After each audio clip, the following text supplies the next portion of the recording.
What's going on, Internet? The Black Hokage here, aka TBH. And to be honest, I'd like to welcome you all back to the Game and Illuminaughty podcast. We are the Enlightened Gamers, and you're now tuned in to episode 167. If you're watching the video version of the show at youtube.com/GI updates, know the show is available on Apple, Spotify, Amazon, and all other major podcast platforms. Bruh, stop bumping. You're making me laugh. Be sure to rate the show 5 stars on Apple's podcast and Spotify. We need your 5-star rating to help us get a boost in the algorithm and bring in new listeners. Also follow the podcast on social media. We drop content on there. We're available on TikTok, Twitter, and Instagram. Our handle on every platform is at GI Updates. If you want to join the Discord is discord.gg /GI updates, and there will be a link to all our social medias in the description box below at youtube.com/GI updates. Now, without further ado, allow me to introduce you to my co-host, the first of which has been posting non-stop behind the scenes content for his video game, but we still haven't seen this video game. Ito, say what up to the people. Yo, don't be telling people that, bro. I don't want them to know that's that. Close friends. That's close friends. Shush. Oh, I didn't even notice. I didn't see the green thing. Don't let them know. If you're on Instagram, you get to see some stuff. That's it. So there you go. What's up, everybody? All right. And my second co-host is the only person on earth I know that is still playing Monster Hunter, but she won't be for long when Silksong drops. What? Say what up to the people. Hello. Monster Hunter Wilds is very fun right now. Thank you for those 9-star monsters, and you can farm for RNG and talismans, and it's a lot of fun. Thank you. I have no clue. And there's about to be a crossover. We'll talk about it. Yo, I've never heard why speak that fast. This sounds like an infomercial. Oh, shit. And last but certainly not least is our third co-host, who is the self-proclaimed best Souls player in the group chat, UTX. I didn't feel good about that. The Don, say what up to the people. First of all, that's not self-proclaimed. Somebody told me that. Okay. Yeah, because he wouldn't shut up about it in the goddamn group chat. Him and Siggy argued. This is the one time I wish y'all could see our group chat. They argued for 48 hours. I had to mute that shit. It was pretty long. I was like, yo, are we in our 30s or not, bro? We sound like another podcast right now. This is ridiculous. Look, all I know is I'm not the one who's boasting about being the 1% of the 1%. That's the 1% of the 1%. I don't care about achievements. All right. When the game had only been out for a week, that's the funny part. It is what it is. But yeah, we appreciate you guys joining the show. With all that out the way, the introductions, let's get into the leading conversation. It's funny because he is our leading Souls player. We're going to start with a Souls game called Wuchang Fallen Feather, which is actually available on all platforms, as well as it's free on the Game Pass. This is a new Souls game. I think what makes this one different is there's a plague that's hitting this universe. And at certain points in the game, you can get infected by this plague, but there's a trade-off with it, where if you do use this mode, you do more damage, but then you also take more damage. So then you have to try to figure out that balance of playing with that. I think it's based in Chinese mythology as well. I don't know. I ain't really like this game. You the best Souls player, JG. You give us the 411 on Wuchang, man. What's the word on this game?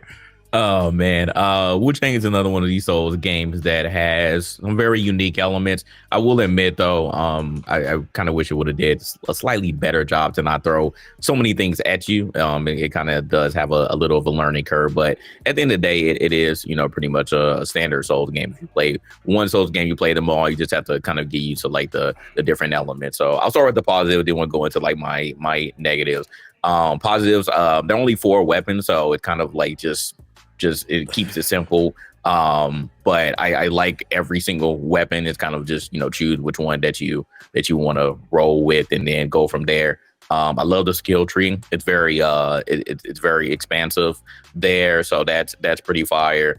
I love the magic. You get a lot of magic in this game, so you don't have to specifically build on one of these things. You can pretty much use magic, whatever build that you have, but you can choose to expand your magic or not. So a lot of magic spells you have pretty expansive.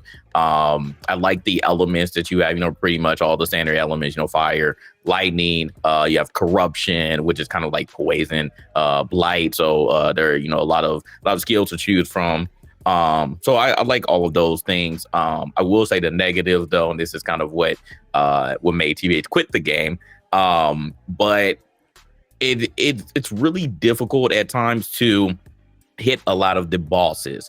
And I know that in a lot of Souls games, bosses are kind of like the ones that have invisible armor and stuff like that. But a lot of these bosses in Wuchang, they do not give you really any chance to hit them, and it does get pretty annoying because in other Souls games you at least have like that little window where you can get like some strikes off. So you do have to be very unique, on where you place your attacks when you even get a chance. But like I said, it's very difficult for a lot of these bosses to actually find an opening, so that does get pretty annoying. That wasn't my issue with the game.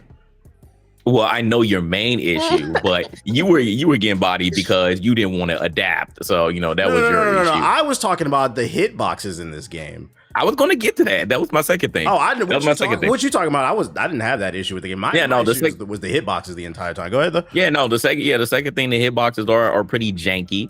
I have found plenty of times where an enemy I was super far away from an enemy and they still ended up hitting me with a ground attack or something. So like the hitboxes are very weird. Like enemies can definitely hit you from places where you shouldn't get hit. So that's definitely broken. And then number 3, like all regular enemies, it's very hard to stagger pretty much anybody. Like you could just be going through your combos, and like even regular enemies have that invincible armor that bosses would generally have. Like regular enemies have those too. Like they just continue to do their attack. They just like forget what you doing. So unless you end up staggering them, but that's kind of annoying. I don't like when regular enemies have the invisible armor, and I just can't do any regular attacks to actually stop them from doing their own moves.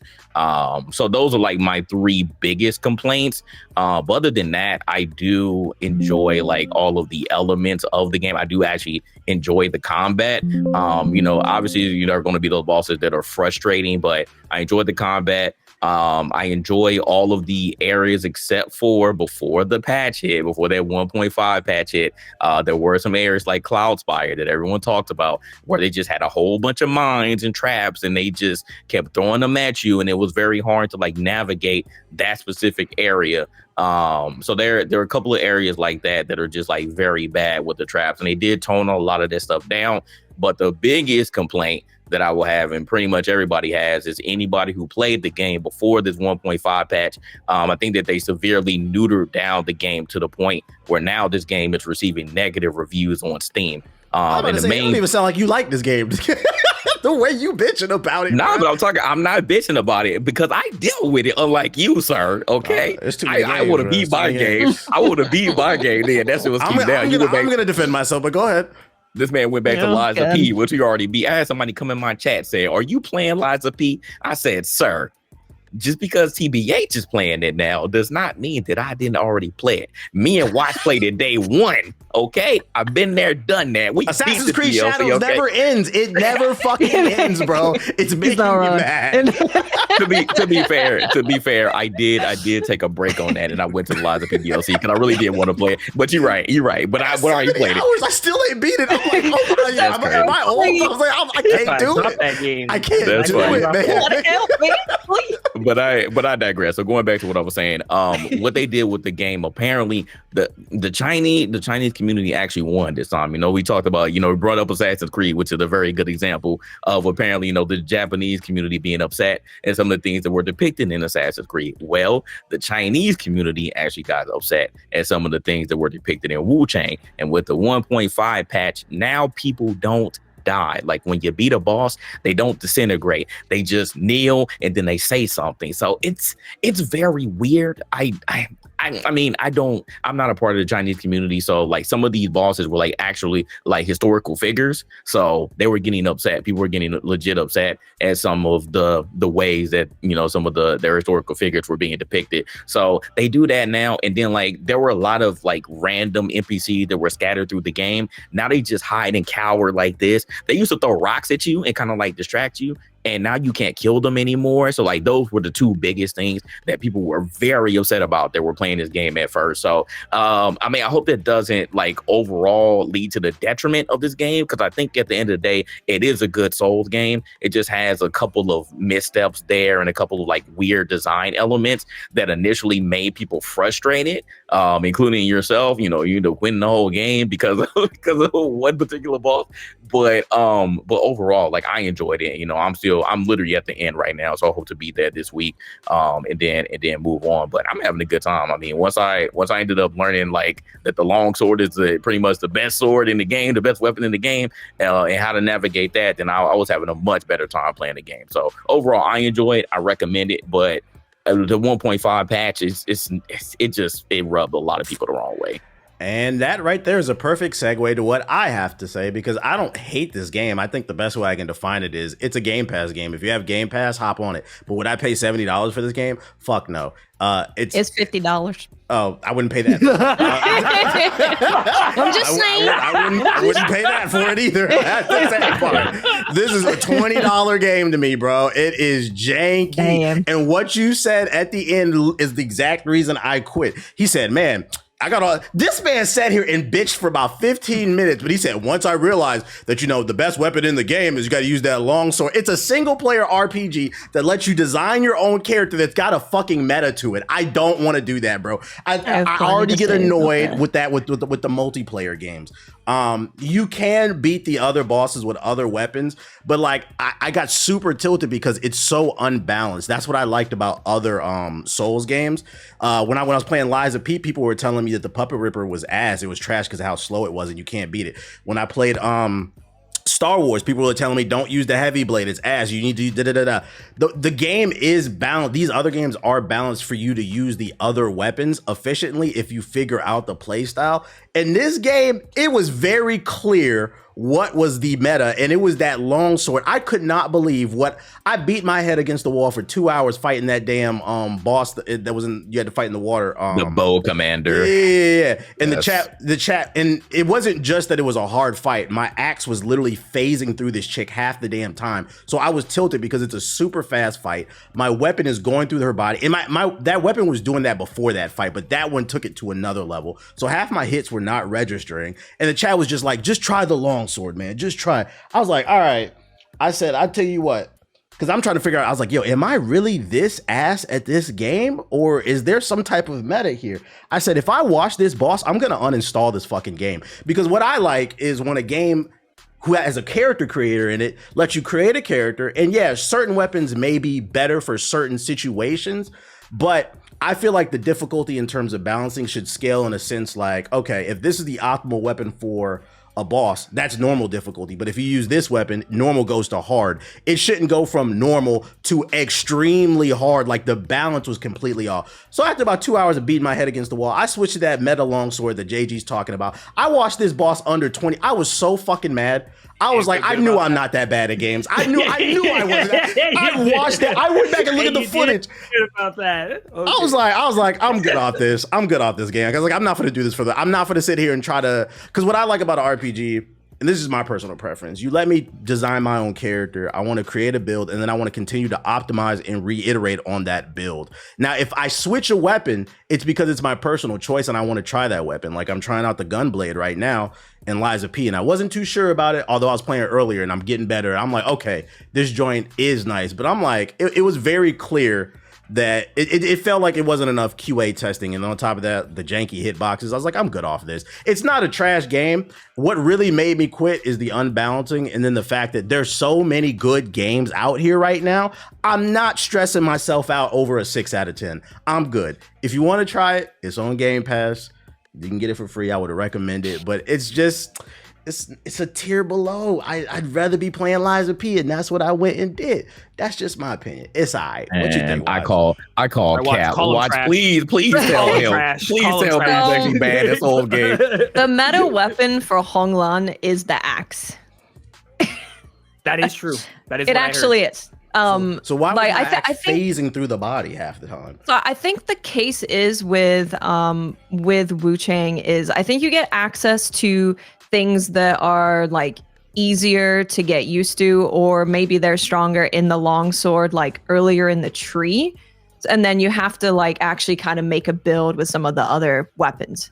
So like more of the trash stuff is later on in the longsword, maybe. I don't know. I avoided the longsword because it seemed like the normie weapon. That's just for streaming. If I was just playing, I'd use whatever. But I was like looking through the Twitch directory, everyone's using the longsword. Like, so I'm like, okay, I'm not doing that. But the axe is really, really good against any human enemy, because you can kind of just ignore what they're doing. So I was like, let me make an axe build, because I haven't messed around with the axe that much. I made an axe build. I went and fought. It wasn't Honglon, but it was a really, really fast, like the lightning dude. If you played Wuchang, the lightning dude boss who's like darting all over the place and diving and disappearing and flashing everywhere. I fought him with it and I killed him immediately with the axe. And I did that whole area with the axe, and I'm like, I'm not using the axe anymore. This is ridiculous. Like, he can't even touch me. I'm just swinging it around, and he can't do anything to me. The phasing through thing, I'm not sure. I didn't experience that much with the axe. Actually, I think the axe is really nice for going through all of the areas with, because you can just swing it around and enemies just like can't do anything. It's the one weapon that like stuns them. It could have been a case of like, because there's like an ongoing joke. I have the worst luck when it comes to games. I encounter glitches and bugs that nobody else does, but there's no cap on that. You can go look at my footage. My fucking I saw it. Oh, okay. Yeah. So I'm not crazy. I saw it. You're not crazy. No. But I was like, I haven't really messed with the axe because I don't think it's really my style. Although I do like the jumping up in the air and like lunging down on the enemies with the axe is really fun. But yeah, I put together a build with it. I beat the guy who everyone was like, oh God, here we go. It's this guy. And I'm like, oh no, okay. And I just killed him. I was like, I'm taking this axe off. This has been ridiculous. So yeah, with Wuchang in general though, I do really like Wuchang, but I think it has some big problems when it does kind of falter. So I'll start with the positives and we'll go with the negatives. I do really like the skill tree. I really like that I can respec not just my build, but respec all of my weapons. So if I'm like +5 in dual swords and I want to go and use a spear, I can just unspec everything and respec it, and I'm +5 in every spear. So you have this in other games where you can like reset your skill tree, but you still have to get like an upgrade material of some kind, an armament to upgrade your weapons. So I did this in Liza P a lot. I tried like every weapon in Liza P, but I was running out of the material to upgrade the weapon. So then I was like, well, crap, I can't really try this one out. So I do really like that I can just switch my entire build, entire weapon. I can go between all of the weapons within the weapons, and it's really easy. I did enjoy a lot of the builds. I've made probably 3 builds per weapon, and each of them felt really fun. And it was also like a fun learning curve to learn how to use them properly. So I think probably my favorite one was I was running Blight, and then when they got blighted, I had all of these things on my weapon that made them do more damage when they were blighted. I do more damage when they're blighted, and they take more damage when they're blighted. So then I would just do like feathering close range magic on them, which was really fun. I enjoyed all of the builds. All of the weapons that I used, I enjoyed them all. I used them on human enemies, monster enemies. I used it on everything, and that felt really fun. I really like exploration because a lot of Souls-likes, they take inspiration from like the stamina, and like you can parry and you can dodge, and there's like a health bar on a boss, but they don't ever do like Dark Souls 1, Dark Souls 2 exploration. They never seem to go down that path of it. So it was nice to play a Souls-like that took more from OG Souls in terms of the maps than other things. So everything is interconnected. You're not going to find like shrine after shrine after shrine. You're going to instead be finding like shortcuts back to the original shrine. So you really want to be exploring and opening up all of the shortcuts. They do all of the tricks the OG Souls did, but they do it like crazy. There are like 7 things at any given time trying to kill you in Wuchang. But I did enjoy that because I feel like I remember playing like Demon Souls and Dark Souls, and everyone was like showing a ball dropping from the ceiling and it get one shot, fall off a cliff or whatever. We don't get much of that anymore, and it's probably a good thing because I don't think I'd want to play every Souls-like that did stuff like that. But I did enjoy having one that was just like out to purely trick me and try and make me feel bad. I had a good time with that.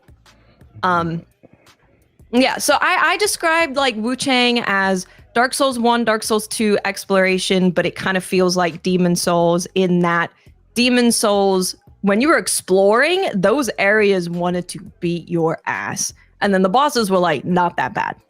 So that's kind of, I would kind of compare it to that. For my negatives, I would say that bosses look cool. Like all of them I thought looked pretty cool. But human bosses, I don't think are well-designed combat design-wise because they have infinite stamina, infinite everything. They just don't stop. Which they have poise? They do, yeah. Is, but it's really because they never ever stop. You like don't get openings to hit them to whittle that down. Yeah. So the thing that Wuchang does do is you can use a heavy attack behind these kind of human enemies and it opens them up for like a visceral attack. But because they are so fast and that is the only way to really like stop them, it ends up being that is just how you fight every human boss. Like that is the way, the meta way, the best way to fight human bosses is just go behind them, hit them in the back, and then you get to do a visceral attack. And that's when they stop moving. So I don't like that. And I tried to avoid doing that because I was like, man, the magic is really cool. Like the builds that I'm making are really fun. I want to use them. But definitely you're like against the humans, you're like, oh my God, just please stop it. But the monster bosses I think were a lot better and they had natural breaks in their attacks. Because what you expect is like combo, break. Or like huge attack. Oh, you managed to dodge this huge attack. Okay, recovery. You get recovery. The human bosses didn't really have that as much, but the monsters did. So pretty much I think every monster boss I was like, okay, this is a well-designed boss. Besides that, I think you do with Wuchang you have to get really used to perfect dodging the attacks. Because you can't like try and dodge away to get away so the thing doesn't hit you because their attacks will lock onto you and like follow you. So you have to perfect dodge it. But I think that was really the only thing that I was like, I won the last area where they just truly wanted to make you have a bad time. But that was really short, so that was okay. But besides that, like I really did have a good time. I'm at like 59 hours. I've done like 20 something builds. I've tried all the weapons. What a nerd. Tried all the I like making builds. It's one of my favorite things is making builds. I love making builds. I think for me, I would probably give it 7.5. Okay. I think I'd do 7.5. That's close. Because I'll give it like a 6.5. The GI aggregate is what, 7? Yeah, I mean, 5, 7. I give it an 8. We don't completely agree on everything, but I'm going to be honest. It sounds like from this conversation, we all agree it's a Game Pass game. It's cool. Like, it's all right. This guy, I don't think you use a Game Pass. I don't know. That's a negative connotation to you, bro. I think that is a slur. I don't. Yeah, it is. Like a slur. It is. They don't sound right, bro. It's crazy that literally the potential game of the year is also a Game Pass game, and you dare put that in the same breath to say that about Wuchang. I find that very offensive, sir. As officials of the Game Pass, I gotta stop you on that. Let me ask you this, Ethos. What did you think of Wuchang? I thought it was cool. From watching what? Okay. Well, what did you? I didn't get time to play it. What did you think of Liza P. Overture? I don't get time to play it either. I haven't played the base game. I can't play it. Hey, did you beat Kazaa, JG? No. Okay. Hold on. I'm sorry. I'm sorry. It wasn't like I was playing other video games. Let's talk about your KD. Let's talk about the next game. Wait, let's talk about your KD. Yeah, let's talk about your Battlefield KD. Let's talk about your performance. I think you're the only one that higher KD to me. Oh, really? I looked that up. I just didn't post it in the group chat because I didn't really care. Okay, I wasn't sure. It was one. It wasn't amazing. It was a 128, I think. 128. Okay, that's not that great. Oh, did you see Ace? No, I mean, And to be fair, the reason I think my KD it could be a 2, but that first day Ace only got to play 4 games. To be fair to Ace, Ace only got to play 4 games. That's not also, fair. In my defense, I only played with the squad one time. People who have 3 KDs and they only play 20 games, I don't accept that as you still being good. You only touch the game. Did you see who I played with the first time when I was playing with some Call of Duty people and they were not listening? Okay. Oh, I bless their heart. Yeah, but when I played with Siggy, we was going crazy. We were going crazy. Me, Tony, and Siggy.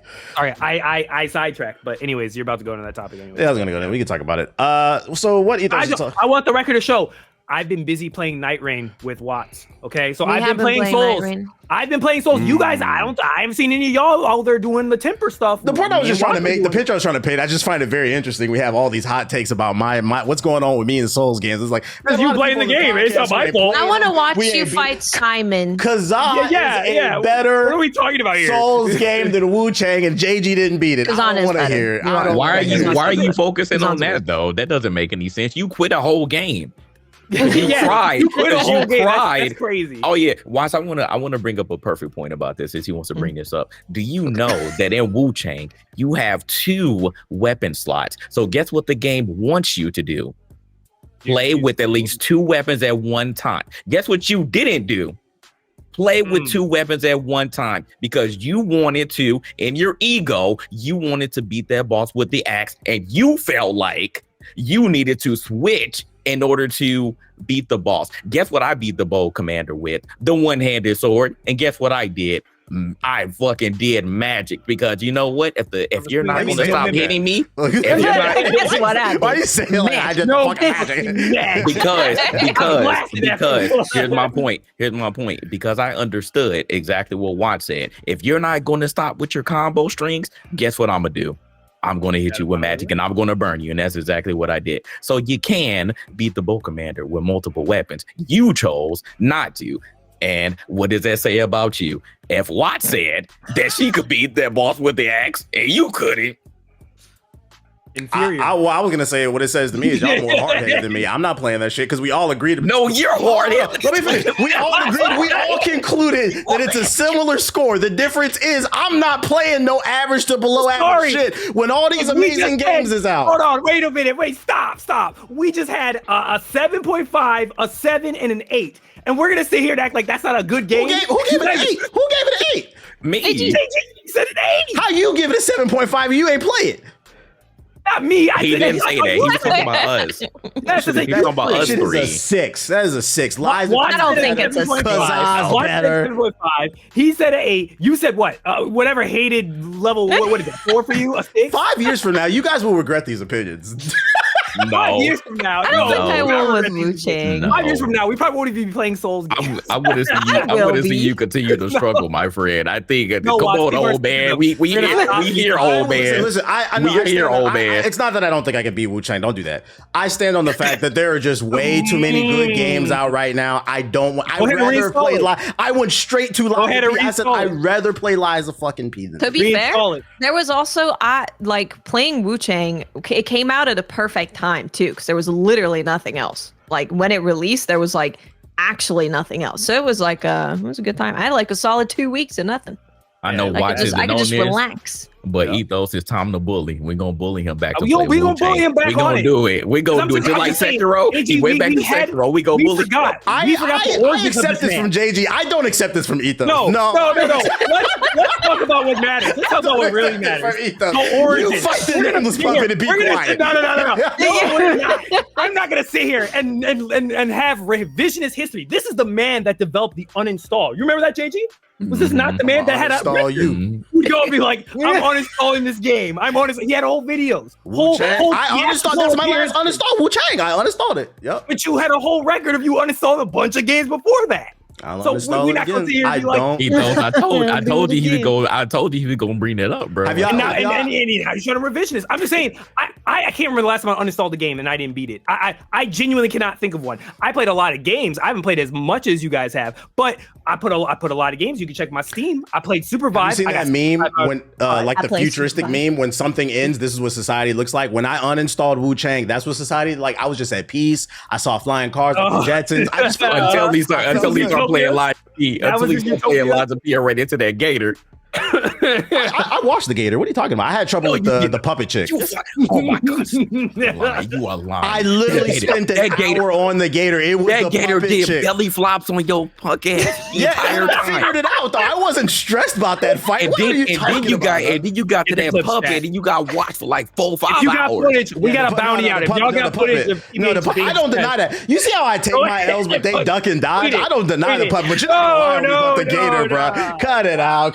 But we never talk about my legendary run in Shadow of the Erd Tree. I watched everybody till I got to Radon. We never talk about that though. Yeah, quiet. We gotta look up the footage. Oh no! Sorry, I remember this was about Radon. I'm like, what are we talking about here? All I'm saying is Eliza P, man, you might need a mimic. I'm saying you need some help. You use the mimic on Mesmer, and you use the mimic on that jump fight. I don't. You need a little help. I never used the mimic tier. I'll uninstall it first. I'll uninstall.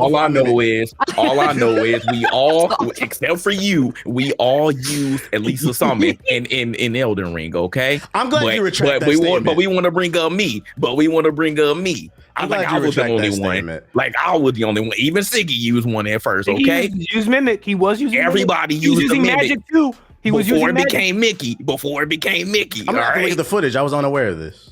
No, this is true. I remember. Because Steve was telling me, he was like, y'all forgot Siggy was using magic. Look, bro, we ain't. I think most people were using magic. Use a summon. I never used unless someone says like, oh, you shouldn't be using a summon. Because it's like, it's in the game. Yeah, they're like, why would I not use this? Look, in the beginning, when we were in the exploration phase, yeah. Well, I agree with that. That's true. I only used a summon on Bale, and that was for the story. And then I died. I took the death. I didn't fight Bale. I just wanted to see what happened. I did. No, I let him get it. I let him get his lick. I 100% let him get it. But in the DLC for Liza P, you get a horn, and somebody in the chat was like, "Do you have the horn?" And I was like, "Yeah, what's that for?" He was like, "Oh, that's how you use the summon." I got disgusted. I had to walk away. I said, "Why would you even suggest that to me?" The horn is a story summon. I know it is a story summon. I'm good. There's a summon in the blue. The blue thing is the summon. But why? That's a story summon. Watch, I would never hear the end of these guys if I would have done. I didn't do it. When I beat that DLC, I saw that and I got disgusted too. I said all I thought about was the ghost of Mickey, and these they would not quit because they wouldn't. I swear, they have ruined my playthrough of the Souls games because of that. Here's my hot take, okay? Y'all have ruined Souls games. I agree. They have, bro. I'm telling you. Y'all have ruined the group chat, right? Ethos. Y'all have ruined it for me.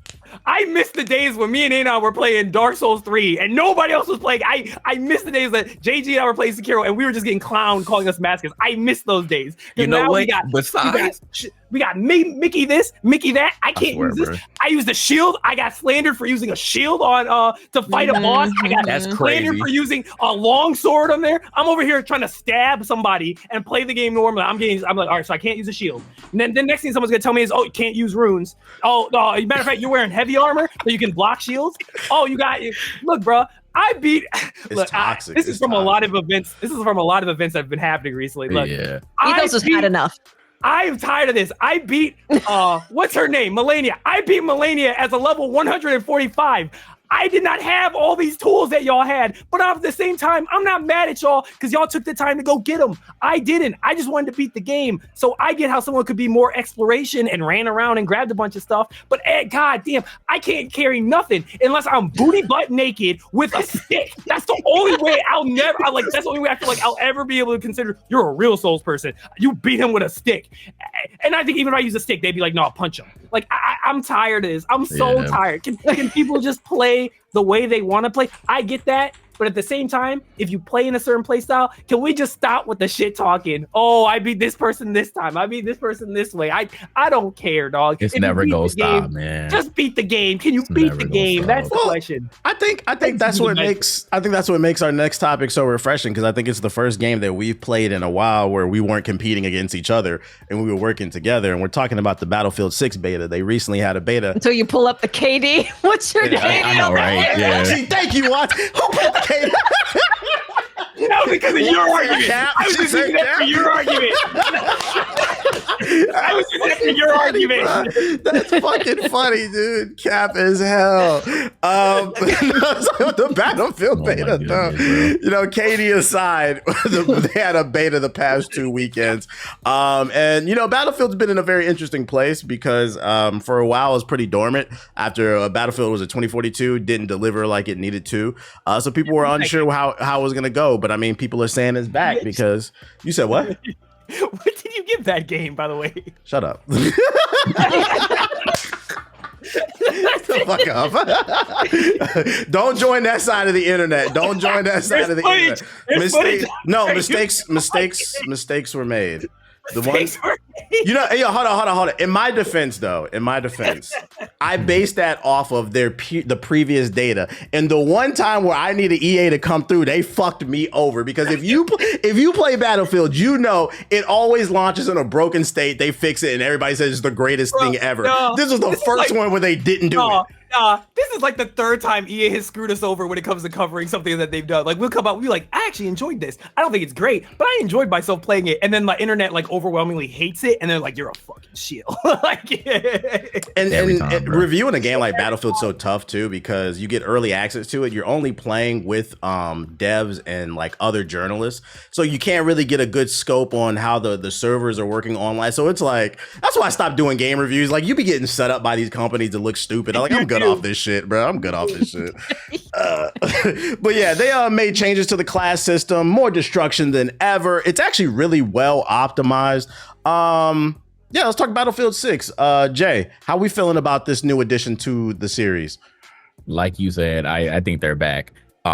Literally, like the first match that I got into, I was like, this feels different, right? And in a great way. This brought me back to nostalgia. Battlefield 3, Battlefield 4 after they fixed it. But yeah, it definitely like brought me back into that mode, like playing 64-man conquest, just rolling deep through there with the tanks and just all the infantry running around and snipers all across the place. Like it was just pure fun, right? It was pure fun. I love that they brought back just like the simplify. Like that was the point that I felt like the EA and DICE were trying to get to in this one. Bring back the simplified 4 classes: assault, engineer, support, and recon. Bring those back. You know, have you can play different types of modes, but you know, have the class, class weapons for each class, or you can play whatever weapon that you want. But it just brought back like that feeling. Like all the maps in the beta were great. Like I didn't have a problem with really any of the maps. Like I felt like all the maps were very well optimized. I didn't feel like there were like really any choice points or anything that got me upset. Like I thought that all the maps were super good. Playing all the game modes were good. Like I enjoyed playing Rush again, like classic Rush. That was super fun. Conquest was fun. Like everything was fun. And I just I think that anybody who was the Battlefield fan, like especially the Battlefield 3, Battlefield 4 days, I think that DICE has officially redeemed themselves. I think they did an amazing job here with this one. I really have nothing bad to say other than the shotgun. They got to nerf that, which they did. They said they nerfed the shotgun, but the shotguns reminded me of the spaz in Battlefield 3 with the slugs. Everybody knew about the slugs, so it brought back PTSD for me. I'm like, bro, there's no way that it was stock too. The stock shotgun was killing from miles away. It was ridiculous. So they nerfed that. But other than that, man, like I really don't have anything negative to say about this game. Like I think that they knocked it out the park with the beta, obviously because of the numbers and everybody talking about it. They did a great job. So I hope they come back. They've already taken the feedback on a lot of things and they're going to update that. So at this point, man, we in the Battlefield 6 waiting room. Like I can't wait for October. I think like that's going to be another squad game that we're going to be on heavy because I think that they really did bring back that old feeling for me. So I enjoyed every single moment of it. Yeah, I ain't gonna hold you. We knew this game was coming out this year, but it honestly really wasn't on my radar. I was like, nobody was hyped for that. I was like, maybe I'll play it. But I was sharing the leaks. I was sharing the leaks in the TikTok leaks I saw. I was like, look at this. This was like BF4, and everybody was like, nobody. Yeah, okay. This is why betas and demos are important. If your product is good, put it out there and let the people try it. Because I'm glad I got a free chance. Because now it's moved up the the anticipation for me to the point where it might end up being, if they stick the landing with the full game, it might end up being one of my favorite games of the year. And the reason being is the shooting just feels fucking good in this game, man. Like I did not have to adjust my sensitivity at all. Like it just felt smooth and natural. I pointed where I wanted to shoot and I was hit. The bullets were registering, unlike X Defiant. The maps, they were good too. The only one I wasn't a super big fan of was the one with the mountain, the Conquest one, because all those goddamn glinters. But that's how I knew the game was good though too, because within the first beta, people were calling snipers glinters. I was like, oh, this game got memes already. So I'm like, it's already developing like a culture or whatever. Unlocking the weapons and the upgrades, it felt really good. It felt like it was properly paced. And I think this game just feels really good and rewarding when you and your team, you guys are in perfect coordination. There was a couple games me and Siggy were playing where like we were just going the fuck off and just carrying the lobby. This is one of those games. You can't play like Call of Duty. You got to play with the team. But I think that's what makes it feel special. It feels good to roll up with the homies and pull something off and seeing everybody eat, so that we can finally stop bickering about all this soul shit. So I'm definitely gonna be there day one. I seen some people complaining. They're worried about the maps being too small. The developers did respond to that. They said that they purposely chose smaller maps for the beta to test some certain things and get some data on it and make some adjustments. But they said, don't worry, the full game will be full of big maps that you're used to. And I think the way to circumvent that for any developers that do see this, if you are doing a beta and you're trying to test certain features, you should state, hey, the beta test is for X, Y, and Z, so there's no confusion, because you might have turned some people off who are going to think, oh, you guys are, I did see some sentiment of saying, oh, they're trying to appeal to Call of Duty players with this beta, and I don't think that's necessarily the case. I think this was a real beta where they were taking some data, because they released articles saying that they're making adjustments to the shotgun.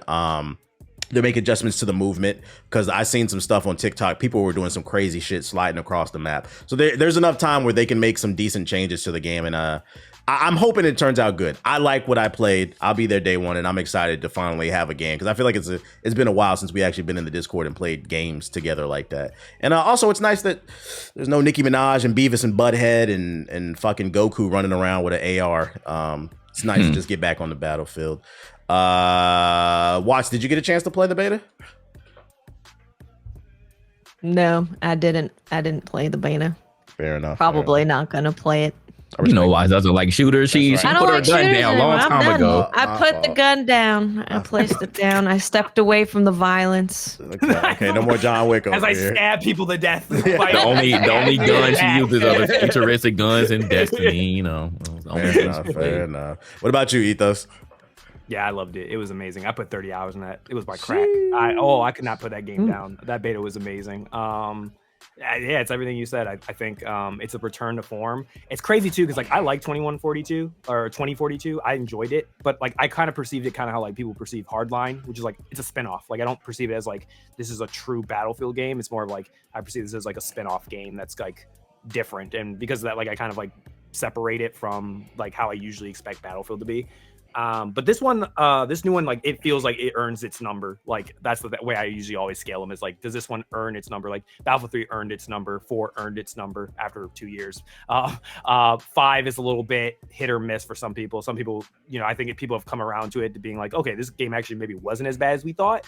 But some people don't like it. People like Battlefield 1. So this one feels like it earned number 6.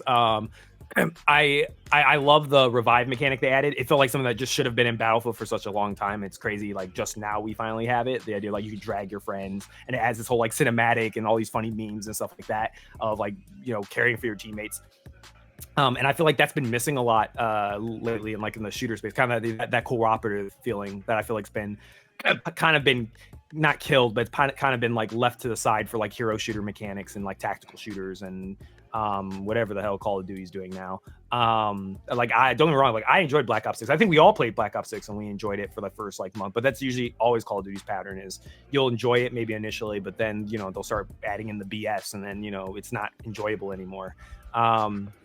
So the question is, does Battlefield, like, will it be as strong? Will it be at launch? I mean, all indicators seem to show that this is going to be a strong launch.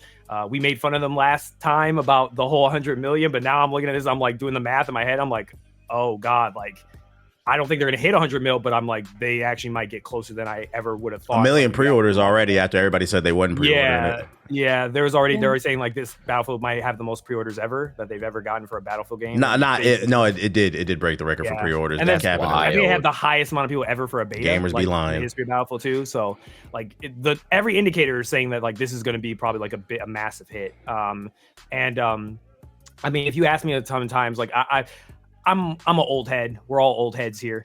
I was around for a very long time. I was in them trenches when Battlefield 3 was at war with Modern Warfare 3 back in the day. I was, cheering for Battlefield 3, but that war was lost. Call of Duty like outsold them, even still.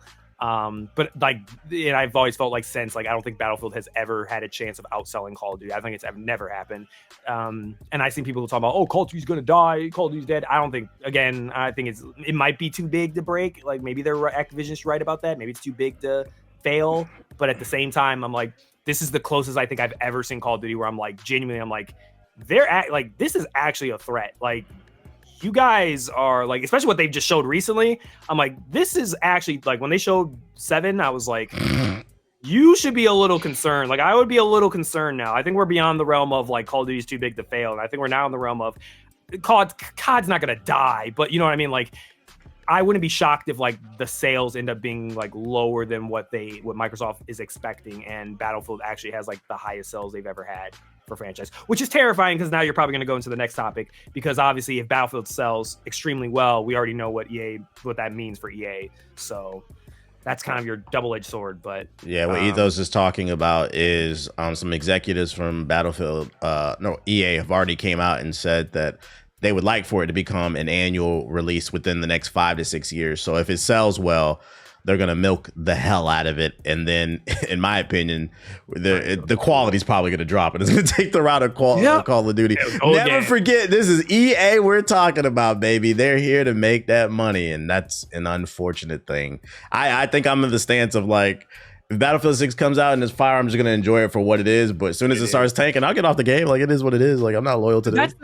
That thing is what I always think about is a lot of people, I don't know if it's just because the whole live service has like fried everyone's brain, but I feel like everyone perceives that like a game needs to be good for like 5 years. Nah. And I'm like, back in my day, I was like, if I just get, this is what I told people too. I was like, if I'm spending $60, granted, I'm not because I'm a EA shill, so I get my shit for free. But, if I pay, $70, something like that, if I can get like a Battlefield game, if I can get like a good 30 hours out of it, regardless of the time, and I enjoyed those 30 hours, like I'm satisfied. Like I don't need that game to give me 1,000 hours of throughout the span of 3 years. I was like, if I just get a good vibe for a good 6 months and it's nothing but clouds and, everyone's happy, kind of like how Black Ops 6 was. Like I played that game. I enjoyed it the first like 2 months. I had a ball on it. And after that, I was like, all right, I'm done.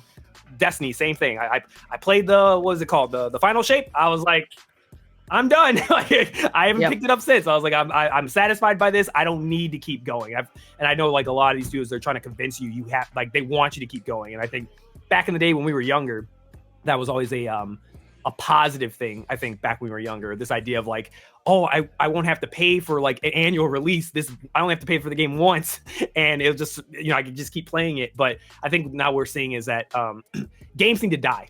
Like I genuinely believe games like Apex, like games that have gone on for too long, they naturally will just cause fatigue within its player base. You live long enough to become the villain. We have fond memories of Modern Warfare 2 and Black Ops 2 because they fucking died. They stopped. They just died and stopped. Because if they had kept going, I promise you, they would not be as loved upon like they are now. Because a lot of nostalgia is carrying them. But not a good idea for this. So I don't want this to happen at all. I think that was kind of like what I enjoyed about Battlefield is that they didn't come out every year. Like let Activision do that over there with Call of Duty, but I want you to make a better product, and I want EA to not step on, one of their games with another game. Because remember, that's what happened with with Battlefield and Titanfall. Unfortunately, that 1 year, oh my God, they goofed that one up so bad. I'll still never forgive them for that. But yeah, I don't understand why this would be a good idea, because it's not like y'all don't have money. Come on now, literally from 2 games alone, you're getting money out the wazoo, and those are annual games. So I don't think that y'all are hurting for money. This doesn't need to be another cash cow for y'all. I just want a good product. I want Battlefield to get back to the point where it's able to properly compete with Call of Duty, because but again, we need competition here. I don't want Call of Duty to be the only shooter that I have to choose from. So that's why I'm even more excited that we had so much fun in the beta, and we felt that nostalgia, and we felt like, hey, this could be our next squad game whenever it comes out in October. So I just don't want them to ruin that. But EA execs are hungry for money, so we might unfortunately see this, because I do foresee Battlefield 6 being a banger. And it's unfortunate the corporate greed is at an all-time high, because friendly reminder, in the year of 2024, 4 of the top 10 best-selling games were EA, and they said that's not enough. We got to get Battlefield in there. It's not enough. we got to get that skate in there. I'm worried about that game. That game's got yellow flags all over it, red flags. It's gonna get worse, unfortunate. Before we side thing, I was gonna say just real quick. I want to give a special shout out to Vince Zampella. I'm sorry, bro. Your record is unimpeachable. Honestly, he needs to be up there, up in that echelon. People put Kojima. I think he's the godfather of FPS. Did he worked on this game? Dog, he is the mastermind behind why Call of Duty became the massive success it was. They kicked him out of Activision. He made Titanfall. He was the brainchild behind Titanfall. That's why the shooting feels so good. That makes sense. I didn't know Vince was on this. Because when 2142 went to the shitter and everybody was pissed about it, they called up Vince and said, "Yo, get your ass off that Apex. We need you over here. Our franchise Battlefield is drowning." And he literally was the whole he was in charge of getting Battlefield back on the right foot, which is what now we're playing is that. And it shows his blueprint is he's 4 for 4. He helped establish the Star Wars Jedi series, the Survivor. So it's like, I gotta give him respect, bro. He probably one of the best directors out there, bro. I gotta give him his respect, bro. Let me ask y'all this question before we move on to the news side of things. In regards to Battlefield, there's been a little bit of conversation I've seen on social media. There's a video going viral right now with 1 million views from the Kingard, who highlights a bunch of large streamers on Twitch, basically complaining about Battlefield 6, saying it needs a BR mode or the game's gonna die. Do we agree? Do we agree with that statement? Why do we care about their opinion? Didn't BR die already? Who's still playing BR games? They are. They are stuck in a cycle. They're losers. They're stuck in the same cycle, playing the same game. They're still playing Warzone, JG. In the year of our Lord 2025, they're still playing Apex and Warzone. And Fortnite, why are we listening apparently. to these? I watched this whole video and it really proved my point, and this is why people got to be very careful about who they consume. From watching these type of content creators, they judge the art as if they judge it from the standpoint of what they want it to be versus what it's intended to be, and what it can get. And what it can get the most views, and it's unfortunate because it spoils the situation for everybody else. But also, I got to call cap on that because they were. It was a couple. It was I think it was Tim the Tat Man, and then what's the other dude? I forgot his name. The one that used to be in FaZe, but they were saying it needs a BR. It's gonna was it Nick Merckx? Nick Merckx, he was bitching about it too. I'm like, you guys are bitching that it needs a BR mode or it's gonna die, but I'm like, the thing is, it did have a BR mode. You guys didn't play it. None of us played it. That shit was ass. I was just about to say that. Oh my god, I played that one time. I cut that shit off so fast. That was the worst BR I've ever played. I hop on Battlefield to have the Battlefield experience. Yeah, we played TDM a little bit, but I played that with Siggy to warm up my aim.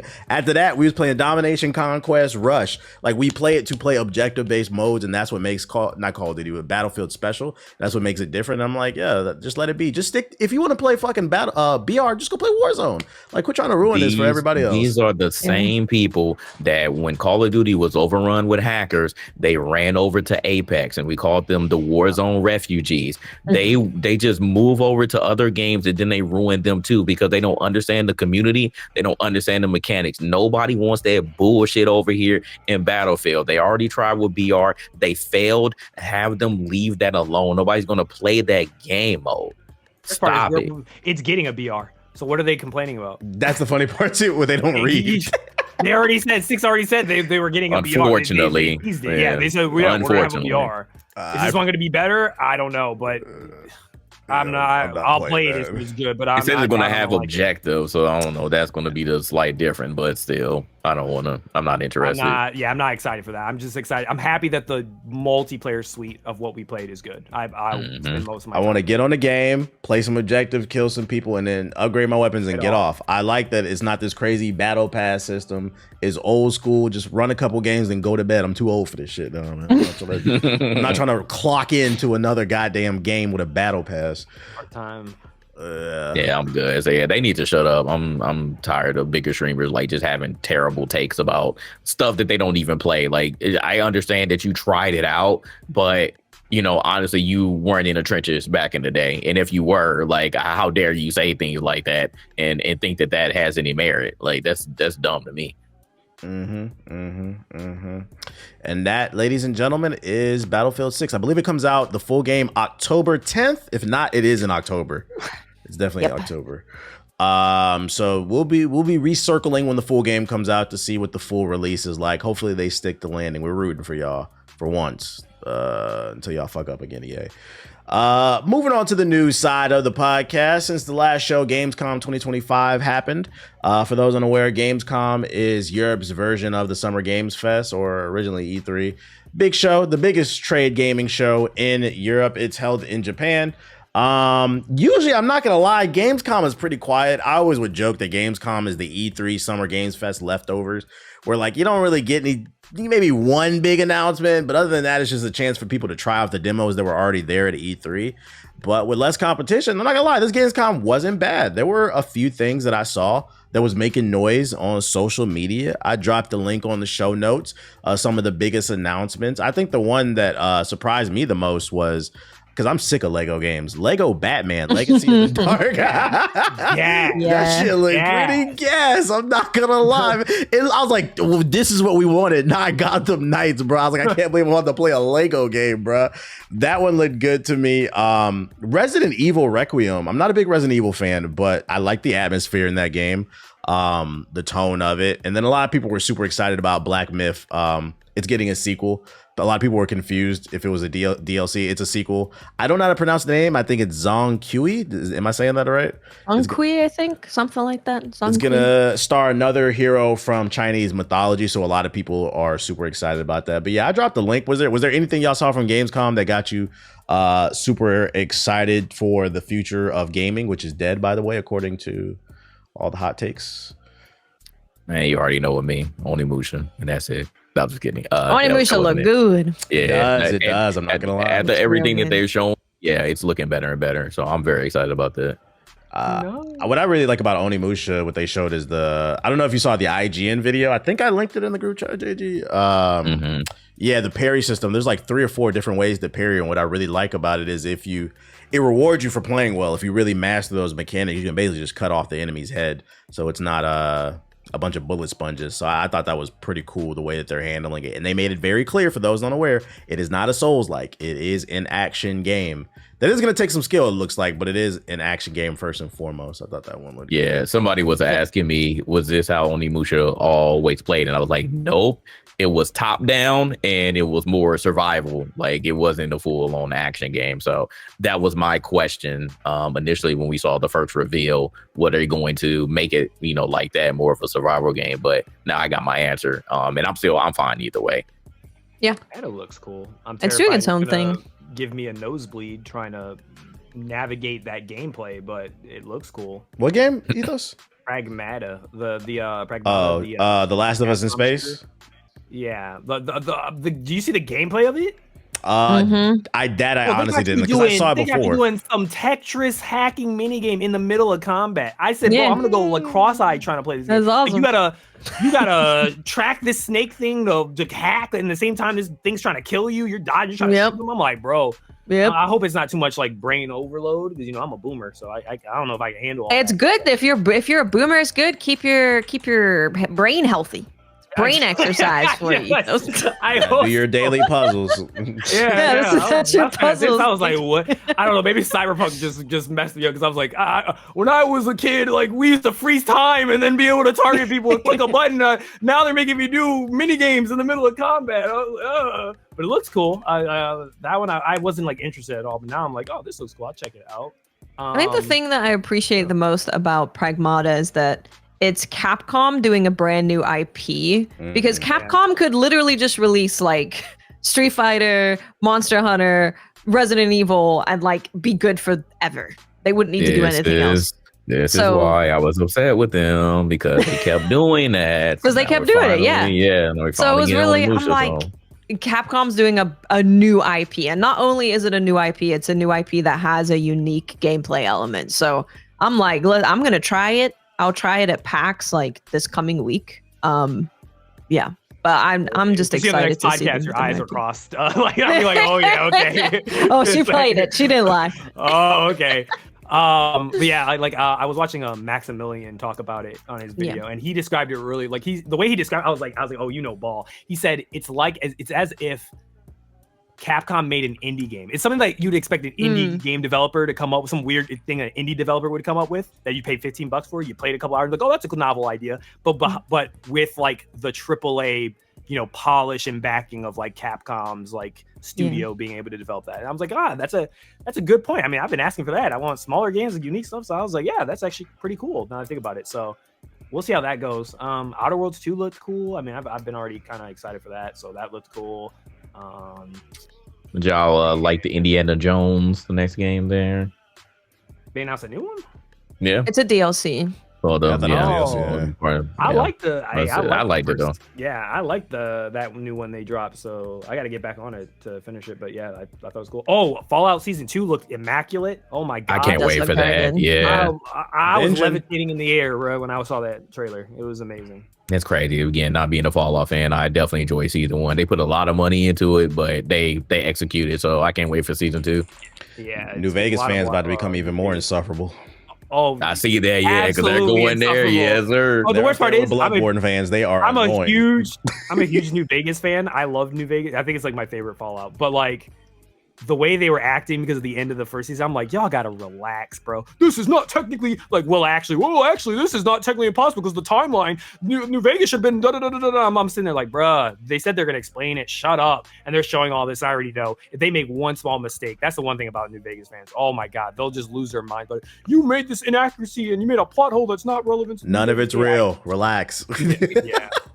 And unfortunately, some New Vegas fans don't even understand the like story complexities of like the politics in that game. Like it goes right over, just like everything else, it goes over their head. So like if the game Season 2 will inherently be Season 1 was already political. Season 2 will be super fucking political, super duper political. And the people who will be mad about it or act like, what? This wasn't like the video game, even though it was exactly. The billionaires are just like us. They wouldn't hurt us. They wouldn't do that. The first season was great political commentary. Them dumbasses would have voted for them people, bro. This shit is crazy. Sekiro looked cool.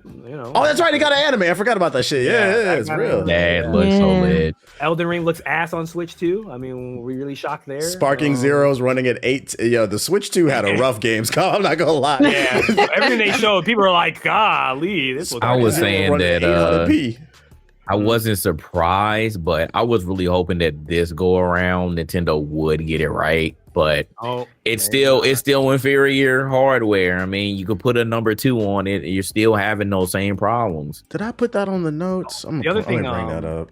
Ninja Gaiden 4 looked gas. Ninja Gaiden 4 is. Oh, that's a day one COD. I don't need to see that. It's so good. Yeah. I mean, it had me like, I was already excited. Now I'm like, my parlay is secured. Like I haven't talked about me playing it, right? On the podcast. Are you allowed to talk about played it? Yeah. Look at you holding out info. Go ahead, talk about it. I was able to play it for like 4 or 5 hours. But it's only like the first 3 or 4 missions of the game. It's really, really, really, really good. Like if you were to think of like Ninja Gaiden 2 and you were to say, okay, I want them to take Ninja Gaiden 2 and update that to be a new game. It's exactly what you would want. Like you have lock on now, so you don't have to deal with like any of the weird camera stuff that you had in earlier Ninja Gaidens. The pulling off combos is so much smoother. Because I felt like always in Ninja Gaiden, I was like, I'm pressing the button, it's not doing it all the time. But this is like, if I'm doing the input, I'm doing the combo. There's a new mode where, if you're playing because you can play as Yakumo or Ryu, and they both have similar modes, they're just called something different. So with Yakumo, it's called Blood Raven mode. So if you're pressing your attack buttons, if you also hold, I think it's left trigger while you're pressing those attack buttons, it will use like your blood weapon. So you have like a drill. So you just get like this big blood drill and you're just drilling enemies. You're throwing drills at them. And then there's like also a big AoE sword. And the way that you use that is it does really good damage, but it's also a way for you to interrupt certain enemies' moves. So when they're doing a specific move, you do the Blood Raven move and it will interrupt it and open them up. And Ninja Gaiden 4 just has a lot more defensive options. You don't just have to do like your weird shimmy anymore. Like you have counterattacks by attacking at the same time. You have parries, but it's not like you're Sekiro parrying, but there is a parry that you can then follow up with a move after that. So you have like 3 or 4 different options of doing defensive moves that then go into a move to take advantage of you pulling that off successfully. And it's so good. And the music, there's I think it's the first boss. If you have fought Renoir in Expedition 33 and you've played Devil May Cry, and it's that, I think his name's Vincent, the vocalist who sings that on that song, it's 100% him singing this song in Ninja Gaiden 4. It's so good. The music is okay. The soundtrack is really good. And this time it's set in Tokyo as well. Like, you've been playing in freaking New York, but now it's really nice to be in this. It's kind of like a cyberpunk, cyber ninja Tokyo. And both of the bosses that I fought were really good. The areas exploring them was really good. You have like, what I really like is that you have bounties now. So it will tell you to like go and hunt these guys or go and collect these things or do this thing. And it's actually a really nice way of tracking if you've done everything in the area. Because if you're like, oh, I have a bounty to go and kill this group of robbers or something, but you haven't killed them, then you know that you've missed something. You haven't explored an area. Yeah, it's just really good. And training mode is also really good because now you can go into, say if there's a combo string you want to learn, you can literally just press the combo string, go into the training room. It will tell you to do it 3 times and you can practice it knowing that you did it correctly. And you can do that for everything. You can do it for parrying, counterattacking, special moves, follow-ups, whatever. So it's, I have no complaints. It is literally what I would want. We're talking like another potential Game of the Year winner. Potentially, from what you I don't know if nomination. I would love it to be. I don't know if Ninja Gaiden, even in its best form, would be on people's like Game of the Year list. I feel like this happens with a lot of action-based games. They're not normally, except for Wuchang, because Wuchang did something. We don't talk about Wuchang. To the planet. I don't know what it did. It did something. I don't. But it's really good. It's literally like if you are a Ninja Gaiden fan, this is the modern Ninja Gaiden that you would want. Like let me ask you this, because you did just recently stream and beat the Ninja Gaiden 2 remake that's on the Game Pass. So how would you compare that in terms of difficulty to Ninja Gaiden 4? Like, did it feel good in terms? Is it challenging enough? It's challenging for sure. Yeah, and then you have the same difficulties that you have in other ones as well. So you can bump it up, you can bump it down. Yeah, it's even when you're playing even on normal, if you're going into like a group of enemies, if you're not playing right, you're gonna get your ass handed to you. You have to be careful. And they also do have a really interesting way of changing your difficulty with challenges. So you'll come across like these Torii gates in the map, and if you go through it, you get to sacrifice some of your health to make the challenge harder, but the reward's greater. So you can choose to not sacrifice any of your health and you'll still get a reward from it, but you're not going to get as big of a reward as if you sacrifice like 50% of your health. And you can just keep retrying these challenges over and over again. You're not like losing anything. You get all of your items back if you fail it. But if you are like, yeah, I think I've really got this down, you can sacrifice more of your health, regardless of what difficulty you're playing on. Yeah, it's really good. And the voice acting in English is good too. Surprise. Doesn't normally happen with Team Ninja games. Yeah. Team Ninja games do not have good English voice. I was gonna say, yeah, I mean, you got me more excited. I was already gonna buy it, so It's really good. It's really good. And It's that's really another Game good. Pass game. Go ahead, call it the slur. It is a Game Pass game. That's just a Game Pass game, really. It's whatever you make. Oh, I forgot. There was also something that they showed. It was like I forgot what it was called. It was like it was like called Project Spectrum or something. Project Spectrum, yeah. Yeah, I think it was a girl who was like talking to a doctor or a therapist or something like that, and it reminds me a lot of I used to play Evolve. What's the name of that? No, the other one, the one in the south. I played a boatload of it. It's a multiplayer. It's the same type of idea. It's the asymmetric multiplayer game, but it's the one that Crytek made. That everyone like who plays is like, yo, this game's actually really fun to play. I put like a lot of hours into it. Why am I blanking on the name of it right now? It's an older game, but like I enjoyed it a lot. And right down in favor of making each individual combat engagement longer and more complex. You, your armored astronaut, cannot put a dent in the enemy robots until your mysterious synthetic child sidekick, Diana, hacks through their firewall. This is done via a quick minigame. Aiming at a foe displays a grid on which you must draw a line. What the? Is that me?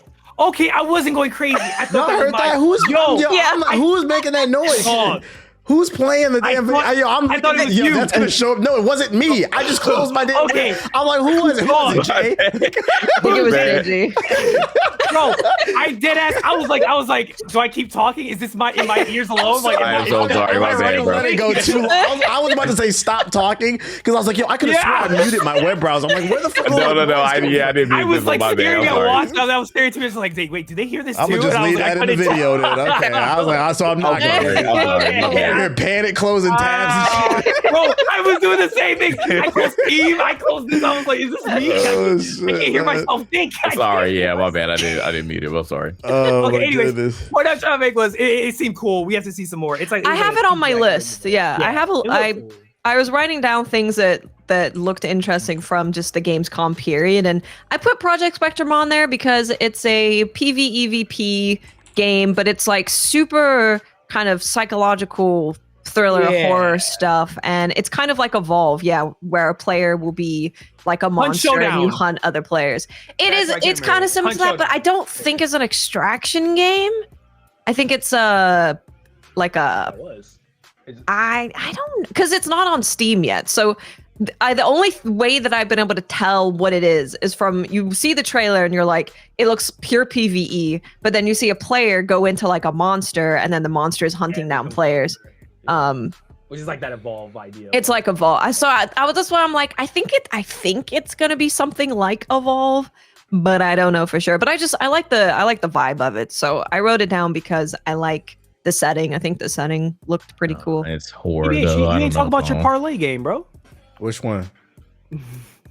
Vampire Masquerade Bloodlines 2. Bro, I was just picking shit for the fun of it. Don't do that. I don't believe in that game. That's your stuff, though. You have no comments on that. No, I don't even know the news. What happened with that game? I know the development. It's like coming out apparently. Yeah, it's actually coming out. Remember, it like people actually got a chance to play it. So three studios. What the street saying? Is it good? I guess not. Well, you got one people saying it's woke. You got another people saying this isn't. Vampires are woke now. Woke. Yeah. Oh, definitely. Woke. There's a black vampire in Marvel Rivals. This shit is woke, bro. Wait, did y'all see the game Swords of Legends? Yes. I thought that one looked pretty good. It looked like a Chinese Sekiro type of game. Okay, we need to talk about this because I'm seeing it now appear more. Are there too many Souls games?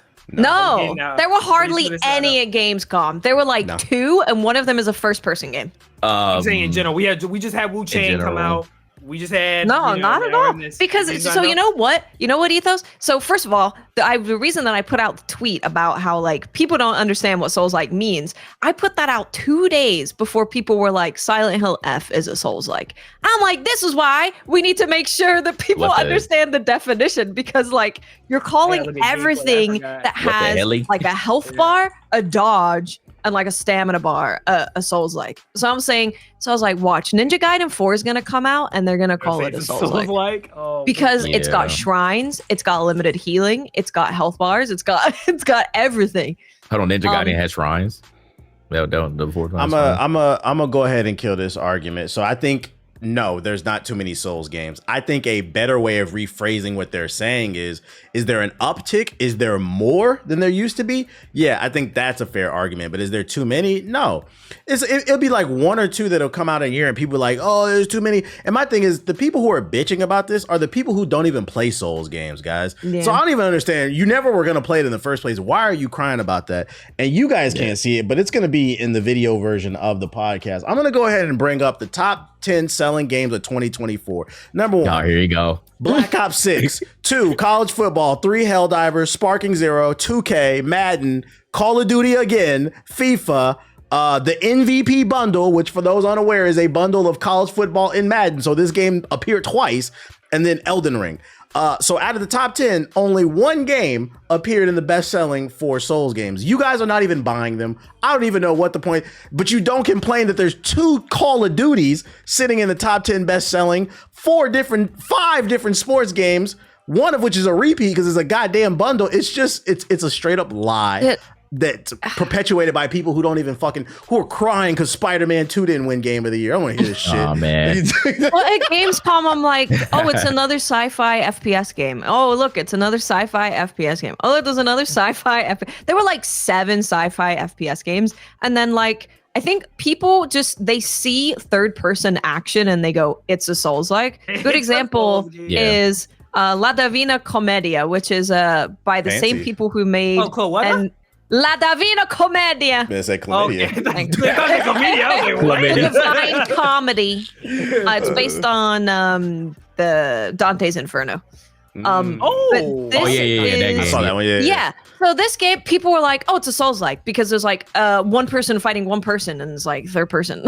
Like, what's actually not? It's a PvE, procedurally generated dungeon extraction game made by the people who made Anotria. And Anotria was a Souls-like, and a really good one, actually. It was a little jank, but they actually understand the formula. Oh, man. Okay. That was another game that was jank, but I beat it. Jank, okay. But like, you know, when you play, so this is why I'm like, there's actually not that many Souls-likes, is because when you play a game like Anotria, I played that game when it came out, and I was like, oh, this is a Souls-like. Like, they understand the formula, like, they get the whole thing of a Souls-like. But yeah, this La Divina Commedia game it's not a Souls-like, but everyone was like, oh, there's another Souls-like, but it's not. They're doing a different thing, which actually sounds really cool because you get to align yourself to one of the 7 deadly sins, and that dictates your skills, your weapons, your playstyle, all of that stuff. So I'm actually really excited. Meanwhile, Bandai Namco releases 12 Naruto Ultimate Ninja Storm Arena fighters for every different anime. They want another one. Y'all eat that shit up. You don't complain about all the Naruto clones. Whatever. Sparking Zero was the 4th best-selling game of 2024. That game fucking sucks. Nobody's playing it anymore. I don't want to hear this shit. Before we move on, Ethos, we are definitely in a Souls-like meta. I will say that, but I don't think we have a lot of Souls-like games. I don't think that we're being overrun with them. And going back to Watt's point, the line between an action RPG and the Souls-like is unfortunately getting blurred, and that's why I think the real reason, why people are saying that. Because they can't really tell the difference. And I don't want the action RPG genre to die. But again, if there are a couple of elements in an action RPG that resembles the Souls-like, then they're just going to call it a Souls-like. There's a whole reason why the developers of Wuchang kept battling that. They said, oh, we're not a Souls-like, we're not a Souls-like. Just because we have shrines and other elements, doesn't necessarily make us one. We just have those elements in the game, but it's not an actual Souls-like. So I don't want other developers, when they're making an actual action RPG, to unfortunately fall into that same box. So that's what we're really having a problem with. It's just the line is getting blurred. That's why Phantom Blade Zero devs did a whole ass Q&A where like 4 pages of their Q&A was like, we are not a Souls-like. We're not a Souls-like. You should have to. We appreciate the like design of the areas. It is. They're like, no, we're not, because they know that there's a lot of people who really like action RPGs, but they don't like Souls-likes because they don't like to play a game where they can't lower the difficulty or they're going to be stuck on a boss forever. They don't like that. So with all of these people calling everything a Souls-like, you are stopping people who might actually really like that game that's just an action RPG from playing it because you're attaching a term to it that doesn't actually describe what it is. So please stop it. Now that I think about it, because when Kazai came out, I took a sponsorship from them because I was already going to play the game. And they did say in the notes when talking about the game, please do not call it a Souls-like. So I didn't even think about that. I guess there are people out there when they hear that word, I ain't playing. It's too hard. I'm not playing that shit. So there are developers trying to get away from it. But I also think it doesn't help that a lot of people in the gaming space aren't good at articulating what exactly is a game. Because I would not be shocked when Ninja Gaiden 4 comes out. There's going to be some YouTubers or Twitch streamers. Hey guys, welcome back to my video. Just played the new fast-paced Souls like Ninja Gaiden 4, and that's going to make me cringe like a motherfucker. Yep, they're going to. Well, actually, someone straight up said to me, Ninja Gaiden is a Souls-like though. Just be careful who you consume, just like we said in the Battlefield section, bruh. It's unfortunate. I'm surprised, Watts, you ain't bring up Silksong got a release date. You ain't hyped about that? No, I've been waiting because this is on my fantasy critic list. He doesn't believe it's real. Team Cherry's back. Yeah. They said that this game was never delayed. It was never in development hell. They said, get off our dick. Well, they didn't say it like that, but that's basically what they said. They said, people was just making shit up about us in the article. Having fun. Yeah, they said they literally said we were having so much fun developing it that we just kept adding stuff, and then like we were just having a good time, so we kept doing it. No, because you know what that is. That's scope creep. That's what they're gonna. I guarantee you, some haters gonna say that's just scope creep. You guys couldn't hold yourself back, so that's a bad thing about the game. You know. I mean, probably yeah, but it's like it could also be a good thing, right? Well, now the game's huge and they have all these cool things to do. Runs good. Who gives a crap? Let people do what they want. Wish they let Cyberpunk do that. No, y'all didn't let them. So I'm looking at the gameplay. It does look fire. I can't believe it's coming out in 2 weeks. Yeah, that was kind of crazy. I thought it was going to be like 2026. So I thought it was going to be December, November. I wasn't expecting it to be September. And now I'm mad about it. I was like, yay, no. Whole schedule of, like, no. Because it's like, Hell is Us is out, Chronos and New Dawn. There's a bunch of stuff at the end of August. Oh, God, that is coming out. Chronos and New Dawn is like the same day. That's what you're describing exactly before I was talking about before the show when I said Metal Gear was not even on my radar. And then I played it and I was like, oh, this is kind of fire. Fuck. Like, it's fucking my schedule up.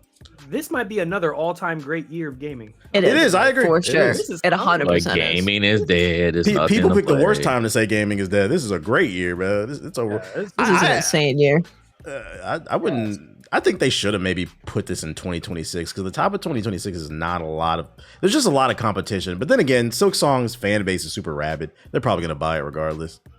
Oh no, they don't give a crap what else comes out. That's gonna be the number one thing they play. There's been like 4 games that delayed as soon as Silksong announced their release date. They got. That is. Yeah, they were like, we gotta go. Get out the way. That is the indie darling. Like that is like one of the indie darlings. Like Hollow Knight was like a massive indie game. So I mean, I tried playing Hollow Knight, but I just couldn't get into it, unfortunately. But I'm happy people got it. I'm over here, people making memes and shit of like Kingdom Hearts fans and Titanfall fans with like the clown makeup on, being like, all right, bro, take it off. It's your turn. You're free now, buddy. And then I'm sitting there as a Titanfall person, be like, God damn it, bro. Like, I gotta suffer just like at least they get to be free and they get to enjoy. Yeah, I'm happy for them. Yeah, they've been suffering. Oh my God, some of them was talking about jumping, bro. I hope y'all get everything y'all dream from this game and all your dreams come true, man. Because that would be devastating if this game was at bare minimum, it looks good, but it would be devastating if it's underwhelming for people, I would say. Or like it can't outlive the expectations. It's probably massive expectations. It'll be hard to live up to it, but I think they'll pull it. I think it'll end up. I'd be shocked if it doesn't get a Game of the Year nomination, just from what the vibes are telling me. Watts is gonna whoop our asses. I have no chance of beating her unless Kirby Air Riders comes out here with a 98. I ain't got a chance in hell of coming back. But no, fun fact: no Kirby game has never scored badly. There's not one bad. Damn. Nintendo has never made a dub Kirby game, so. What's the name? It's another dub. That's a good segue because they make underwhelming hardware. You said they don't make bad games, but they can make underwhelming. kind of going back to what JG was talking about earlier. For those unaware, reports are coming out of Gamescom that the Elden Ring port for the Switch 2 is running like basura. Apparently, it's dipping below 30 frames. The textures ain't that great. And this has people concerned, especially because they just announced Sparking Zero is coming to the Switch, and it's running at a resolution I didn't even know was possible, 810p at 30 frames per second for that fast-paced game. And I guess to kind of pivot for this conversation, do we have long-term concerns for the Switch 2? Because friendly reminder, Elden Ring is a 3-year-old game. They came out in 2022, and they're saying it cannot run on a brand new piece of hardware that's about to go up in price thanks to your president, not mine. This might be another situation where it's like outside of Donkey Kong, Mario, Zelda, it's like, damn, it just came out too. I'm like, it makes me not want to buy it even more because I'm like, yo, if we're struggling with games that came out 3 years ago to run on a brand new piece of hardware, what's that going to look like 3 years from now? That's my concern. I'm going to defend Nintendo here. Go for it. Elden Ring is not well optimized. I don't think any of us are going to sit here. Even when we played on PC, Mia Watts was playing Night Ring, and the latest patch they did, I said, oh my God, I'm getting 50 FPS. This is so good. I don't think Elden Ring is very well optimized. You said and it's from software then? I think this is a From Software problem with Elden Ring, because even I remember Shadows and that they both reported. I remember distinctly that was one of the big issues about it, but it was overlooked because the game was goddamn phenomenal. That was the reason why a lot of people overlooked it. But I remember performance was an issue, was like one of the bigger issues that game had at launch. Also, reversely, they got Cyberpunk. And so CD Projekt was able to get Cyberpunk to run solidly on the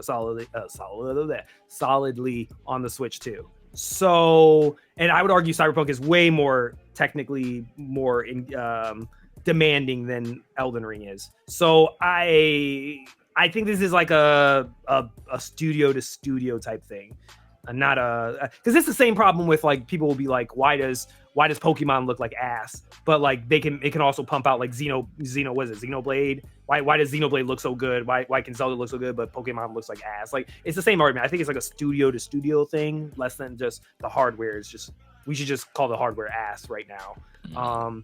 It could still be bad though. I mean, for all we know, maybe they're still true. Maybe the Switch 2 is still some mid. Yeah, we already got to be fair to Nintendo, it could be From Software, and to that I would say, how come the people at From Software didn't just delay showing off the game if it wasn't ready to be shown? Because if I'm working at Nintendo, Elden Ring, baby, we don't give if I'm working at Nintendo, I'm pissed. They just put out a new console a month and a half ago, and then IGN puts out this hit piece that that shit is running like dog shit. And then you got the tariffs. Look at it from Nintendo's standpoint. You got the tariffs now hitting. The price is about to go up on everything. They saying the game's running like shit. Plus the Sparking Zero is not running well either.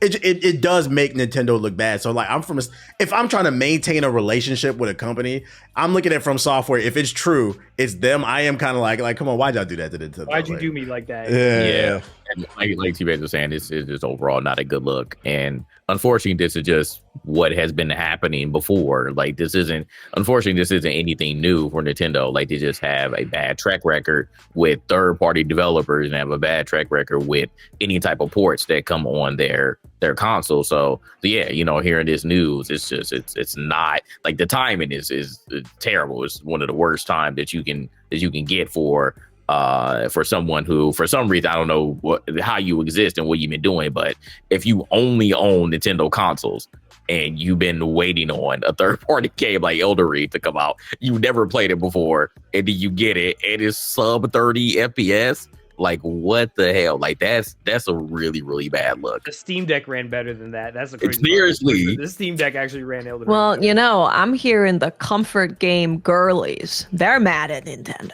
Oh, no. Hold on. What's the T? Yeah, hold on. Now you're going to be, what's the T? The cozy gamers. Yeah, the cozy gamers are up in ours. Tell us the T. So I've seen a few videos now on my For You page of them being like, every time I see a new cozy game that's come out, It's not coming out on the Nintendo Switch. It's never coming out on the Nintendo Switch. It's only available on Steam. So now they're asking for any tips for getting into Steam Deck. What do they recommend? Because they're like, why do I have this when this is just like, do you want to play Pokemon? Do you want to play Mario? Or if you have your Steam Deck, do you want to play a whole library full of Steam cozy games?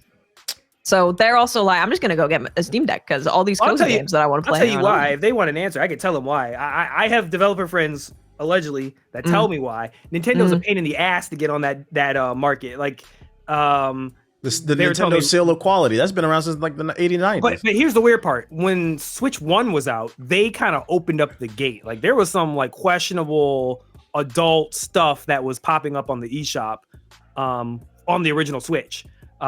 Which is kind of weird. It wasn't like, straight up sex games, but like it was kind of more mature stuff. I think it's just because the Switch 2 is brand new.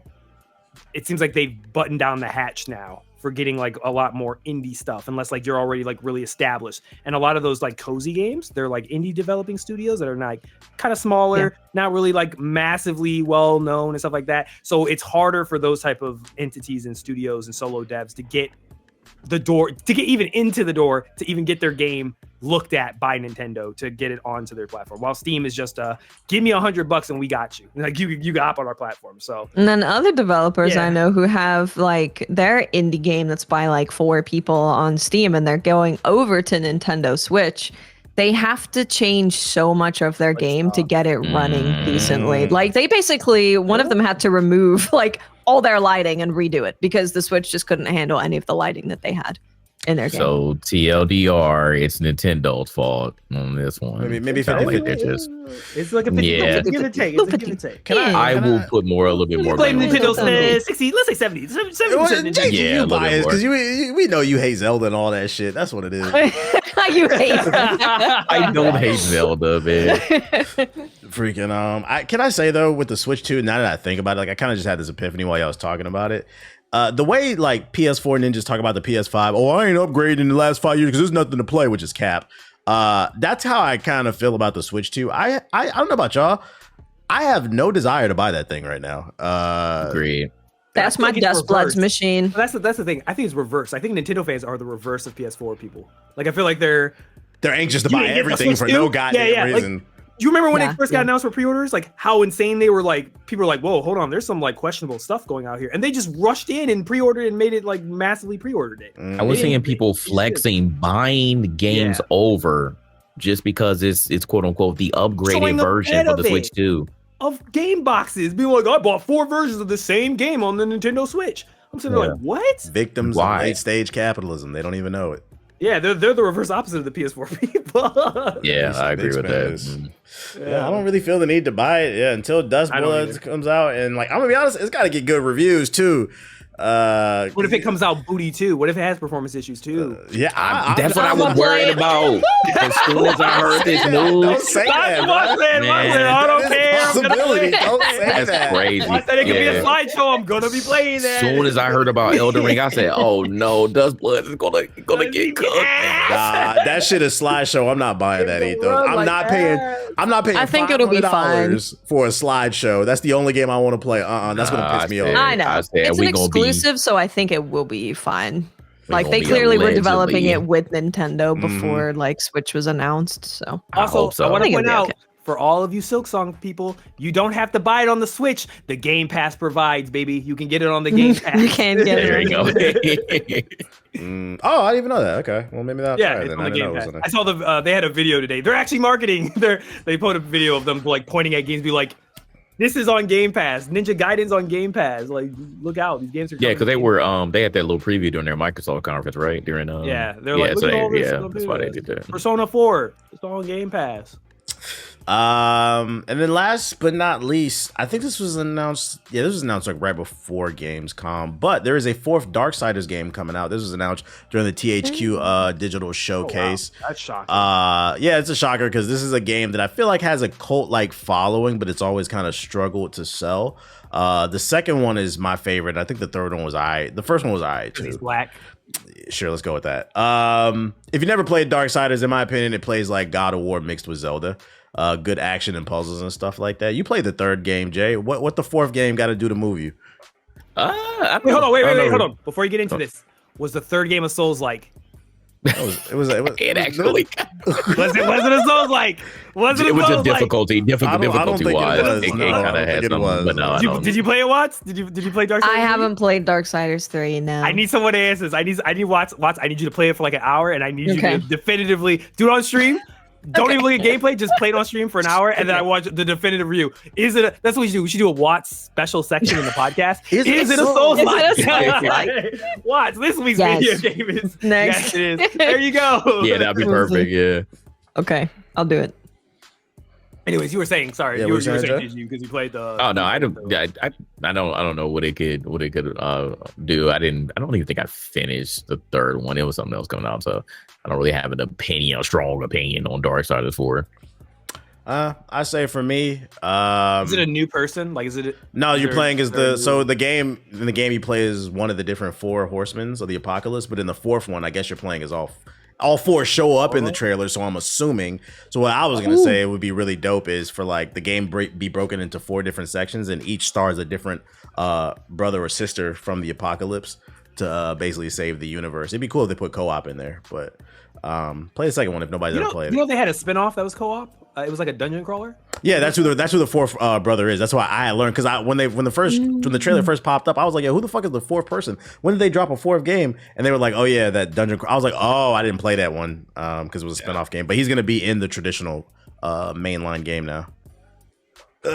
So I mean, yeah, that's coming. They announced it. You know, something. Moving on to the social justice warrior section of the news. This is the section that JG specializes in because he's our residential social justice warrior, according to Twitter. He loves to argue with the bots. For our first story, which recently had to show him that the dead internet theory is real. Stop arguing with the bots. Yeah. Freaking the first story we got for you. The first story we got for you is price hikes are coming to the consoles. Well, not coming. They are here. For the PS5, it is going up $50. So the base PS5 is $550, and then the Pro is going to $750. And there are also rumors going around that potentially we could see a price hike in the Switch 2.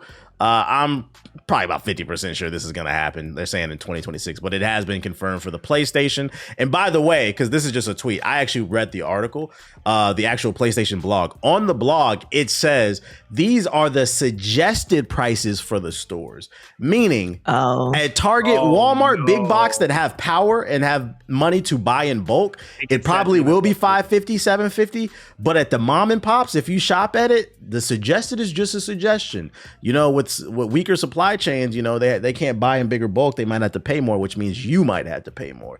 So, what do you think is the causes? Whose fault is it? Is our social justice warrior, JJ? Whose fault do you think this is? Man, we already know, man. That orange dude, he wreaking havoc. He gets enough foundation on him, he won't be orange for very long. That hand looking crazy. Yeah. That hand looking crazy. Hey, I'm gonna say this before you finish, Jay. What did Pusha say? TikTok. That boy is. I was gonna say whoever is that orange man's makeup artist hates him because they want us to see that hand, right? Yeah, that was like the most terrible foundation I've ever seen. I know you were foaming at the mouth when you saw this news, because this man loves dunking on it, the PS4 ninjas. It's a terrible day for y'all, bro. Like at this point, I mean, I already couldn't throw you any bail, but now like y'all are about to really throw the excuse of, oh man, the PS5 just went up $50 more dollars. I can't afford it, man. It's the economy. I'm like, we told y'all, bro, this is the 5-year console. There's no excuse. You brought the excuse that, oh, there weren't enough PS5s, out during the pandemic. That all, subsided. There are PS5s readily available for y'all, and it's been like that for years. So why haven't you upgraded? I'm sorry. So if this is the new excuse that you want to bring up, so be it. But at this point, man, now y'all super broke, because now I can't even muster up another $50 to upgrade your console. Yeah, I'm gonna just go ahead and say it. Like the first year or two, you got to pass because that was during COVID. The bots was buying everything up. But like the last 3 years, I don't know what's going on, why people can't save money. I'm gonna argue if you really wanted a PS5, you would have got it by now. If you can't afford a PS5 in the last 5 years, you have bigger problems. You don't need to be worried about fucking video games. Put your head down for a year or two and focus on your purpose. That being said, freaking dude. Yeah, just if you want a PS5, call it quits. They've already confirmed they're working on the PlayStation 6 and the next Xbox. Sony said they're shooting for a 2027, 2028 release date. That's 2 years from now. What's the point of even getting a PS5? Just start saving for the 6 so then you could be there day one. That's the best piece of advice. Just rock it out with that because that's what you got, a teenager, a 13-year-old, that TI 83 PS4. Go ahead and rock it out with it. Drop down in Tomato Town one last time, play Black Ops 4, whatever one y'all on. Just wait it out for 2027. That's the advice I got for y'all. So tell the kids, who pays for tariffs? You, the consumer, pays for tariff. Well, actually, the people who import it, the business, they pay for it because it comes from a different country. They pass the cost on to you. And then the best part is China? No, not China. and the best part is the United States government is still on social media saying, hey, this is our PayPal account. If you want to help towards the debt, you can pay for it, even though the tariffs are supposed to pay for it. Ain't no freaking way, bro. What timeline are we on, boy? Oh boy! Oh boy! Imagine literally hyping up you robbing American citizens and be like, "Yo, we made all this money from y'all." Scary times. And they're like, "Hell yeah! Well, we got to pay off the debt somehow." God, I hate this place. Oh God, that shit ain't got no gains anyway. I don't want that shit. Shit, you might be right. Shit. Ghost of Yote is coming out. Oh, they announced Legends mode. Yeah, we ain't talking about that. Yeah, I forgot about that. My fault. Legends mode. That's my bad. Looking gas. It's post launch, right? It's not gonna be there. Yeah, it's coming out in 2026 next year. For Legends mode. Yeah. Legends mode. If no one knows what it is, this was like their co-op experience where you can play as a class and you fight basically hordes of enemies. Normally like creepy spirit. Yokai guys. I loved Legends. Legends was so fun. Like we gotta get on it then. We gotta get on it. Yeah. We might do a raid too. We gotta play the raid if they do another one. Yeah, a little raid. It's great. Let me get your take on this, Jay. I don't know if you saw this story that's been going viral, but the first Descendant, aka the first Disappointment, is a loot shooter that is dying fast.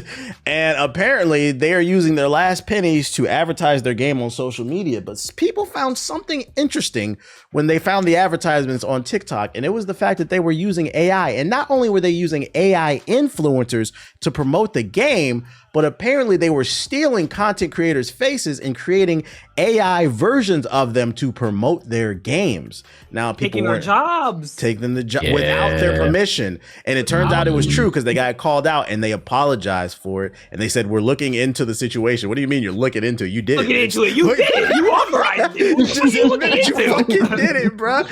They're finding a scapegoat is what's happening, okay? That's just like Splitgate. Oh, we're looking into it. What do you mean? You authorized this. They're gonna throw somebody under the bus. That's what that means. That's the code for. Oh, how would you feel if they stole your face, Jay? Nah, bro, you got to pay up. This is the entire reason why people are so afraid of AI. Especially in the video game industry. Voice actors, other types of actors. This whole reason why unions, need to be formed. This is why strikes were happening because of this. I remember we talked about months before that EA. We talking about EA. They were talking about just taking people who they previously worked with and just taking their voices and AI in it. So it's really nasty out here. I like AI for certain reasons, but this is definitely not a reason that I would approve, and I don't think anybody would approve. Stealing people's likenesses without even crediting them is a massive mistake, and more and more people are going to get caught doing this. So, if I was a business, I would tread lightly because people aren't playing that, especially, when you have bigger influencers who usually get paid for this type of stuff. I would just refrain from doing it, but I only fear that it's going to get worse here. They are just one of many who unfortunately got caught here. This is why there was a big strike in Hollywood last year. For the simple fact, one of the main things they were fighting for in the union contract was protection against AI. It's not that people are 100% against it. It's just that right now there's not enough legislation to protect people from stuff like that. And, you might not care because it doesn't affect you right now. But if you found somebody stealing your face and your likeness and you ain't getting paid for it, you're going to be upset. So, it's, I'm all for people getting $1 and people being protected and stuff like that. We are living in a cyberpunk dystopia and we don't even realize it. And it's I'm excited for the post dystopia. Because if you played Stray, that world's really cozy and comfortable. Yeah, you know why? Because we don't exist. Collapse. We're gone. Yeah. Well, maybe I'll survive with the cats. The game was full of pussy and clankers. Okay. You'll like this story right here. And it's funny because I don't know if y'all noticed, not a lot of people covered this story, and I wonder why. The headline on this one is Assassin's Creed Shadows is the #1 new game of 2025 in Europe. Assassin's Creed Shadows outsold Split Fiction. I'm surprised by this. Monster Hunter Wilds, Mario Kart World, I understand because that just recently came out. And then even Kingdom Come Deliverance 2. So all this huffing and puffing about we're not buying a game with the black man in it. Survey says that was a lie. Now, why do you think that is, Jay?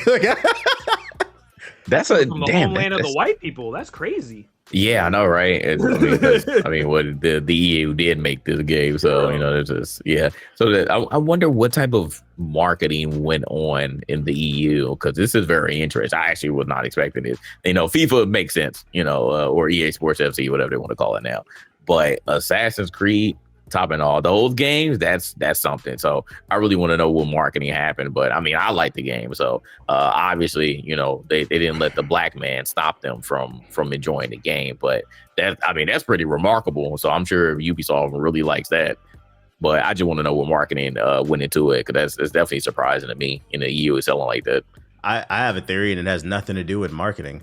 It goes back to the dead internet theory. What if, hang in there with me, but Grums and all those losers, the fan base, more than half of them are not real people. And the stuff we've been seeing on social media has mainly been bots.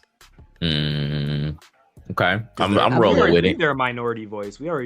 I've already believed that in the past. You know what's funny? Like ever since they lost the war on Assassin's Creed, I don't even see Grums on my timeline anymore. That's valid. Now I think about it. I haven't seen him in forever. I used to see him every day. He has disappeared completely from my timeline. Yeah, I wonder. Because I mean, that's what Superman was covering. I wonder how many of them got monkeys in the back on a computer, slamming the keyboard, trying to act like their opinion is more important than what it actually is. This is very interesting. To think about it, man. I mean, people like botting to get ahead. So I didn't even think about that. I have not seen any sort of Grums rage bait. All of those people, all the anti-woke folk, they just disappeared. I think people finally woke up outside of the bias because I'm completely rolling with that because we've seen that's completely true.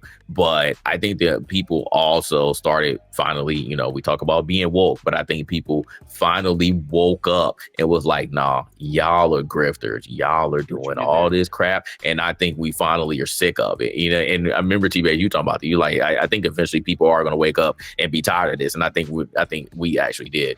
Yeah, you think they overcorrected? That's why. Because the pendulum went too far right. The same thing's going on with I don't really see a lot of people talking about I see people shitting on the red pill community as well. People are getting tired of it. Motherfuckers on the internet talking about women shouldn't have a goddamn bank account. All right, bro, shut the fuck up, dude. At what point do we you gotta shut the fuck up? Motherfuckers is bullshitting. That's when they go back and say, they can't vote. You gotta stay in the kid. This is just dumb. I'll be a simp. You'll be a dumbass. How about that? It is what it is, dude. So are you married? You're right. That's are you? I got a girlfriend. I think it's a case of nature is healing to some degree. We still got one more thing we got to heal, at least in the United States. But it's people are starting not to the wake word up. I would use. What's the word you would use? I can't legally say. I got a 5-letter word, starts with a P, ends with an E. I can't say it legally on the podcast. Oh shit, that's fucking funny, man. What's not healing though is Twitch. Freaking an article recently came out. Well, not an article. Twitch recently announced like a couple weeks ago that they were going to be cracking down on people who bought views, because there's a lot of people out there cheating their way to the top. And then this post just came out and said that Twitch's viewership has dropped almost 25% at 24 last week, with many big streamers suddenly losing thousands of viewers. People are cheating. How does that make you feel, Jay?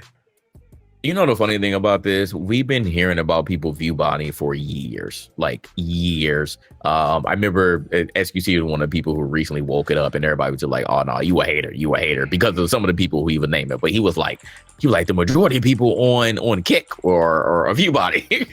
Everybody was just like, "Oh, whatever, bro. You just hating because you're already a big streamer." But he was right, and I knew that he was right. It was kind of like right message, wrong messenger to wake it up.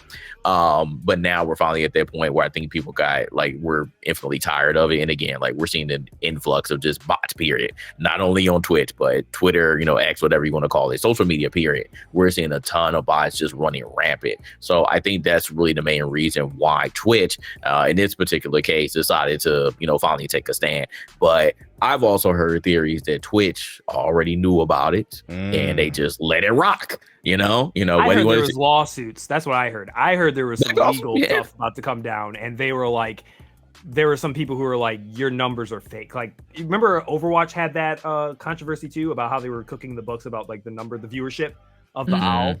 And they were trying to make it seem like it was like the hottest esport, and then like the actual numbers were showing like that it was barely hanging on, and that they were hiding that. And I think a bunch of executives sued and said that they were basically lying to investors about how potent the esports scene was in Overwatch, when it wasn't really that crazy, and they were trying to make it seem like it was bigger. But I'm just saying, just a check, just a vibe check. Watts, has your viewers gone down? No. Has your views gone down, TBH? Funny enough, mine have gone up. Have your views gone down? I haven't. No, I see no change, I don't bro. stream, so every stream I do is a miracle within itself. So I think I don't know. I haven't seen this. Jokes aside, I will say I have noticed people on my was it the followers list?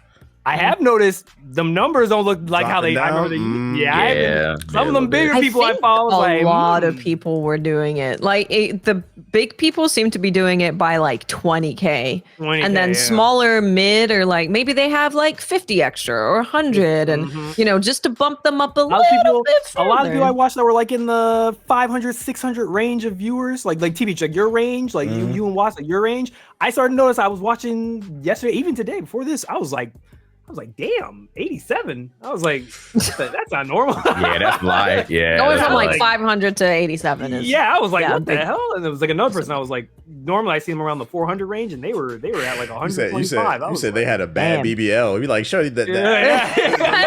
Match the ass. Like, what are you doing? What is that? For those who don't know why people view bot on Twitch, it's because it doesn't have a proper algorithm like YouTube. So it's hard for new viewers to find new content. So what people will do is view bot their stream, so they end up at the top of, I don't know, a certain like Call of Duty. That way it's easy to find people.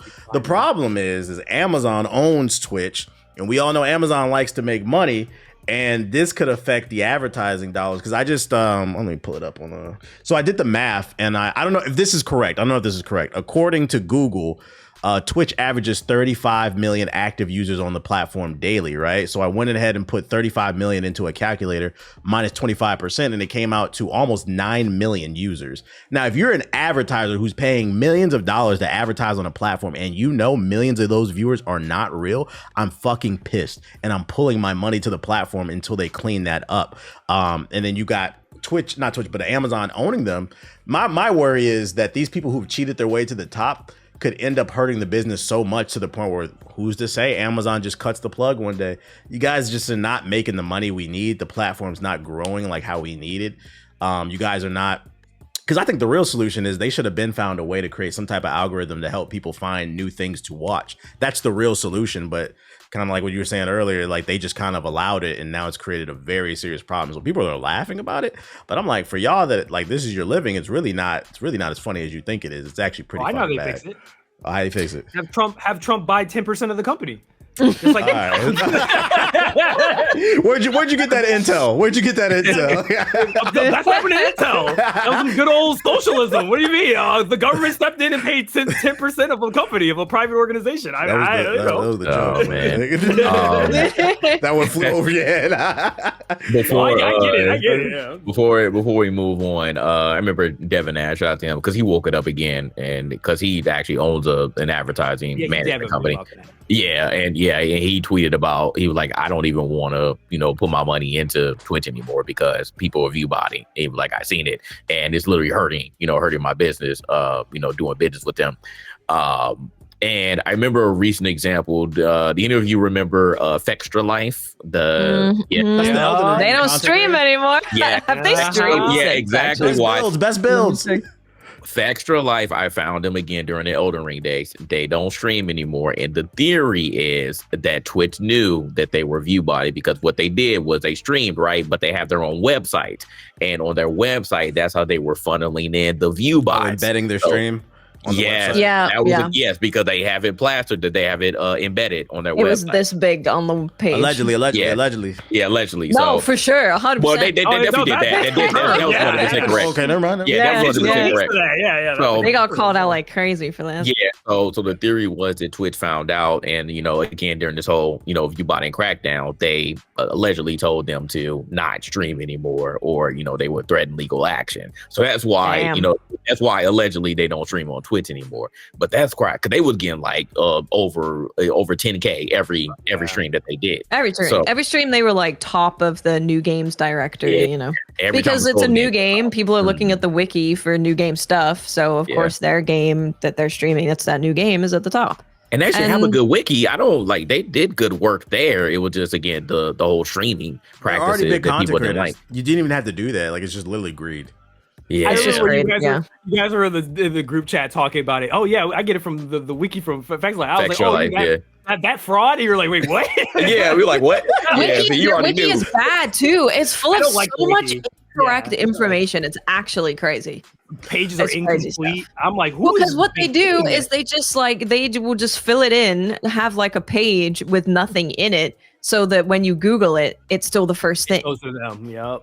Yeah, even though the pages are filled in. Yeah, they came in the system. So that was a more recent example that I could think of. Like I said, I don't know, if that's 100% true, but that's a theory that I heard. I was like, oh man, that sounds like that could be it. Because why did they all of a sudden just stop streaming? Like, it had to have been something that happened, because you don't just throw that money away. You don't just stop streaming when you're getting allegedly tens of thousands of viewers every stream. So some money was coming in.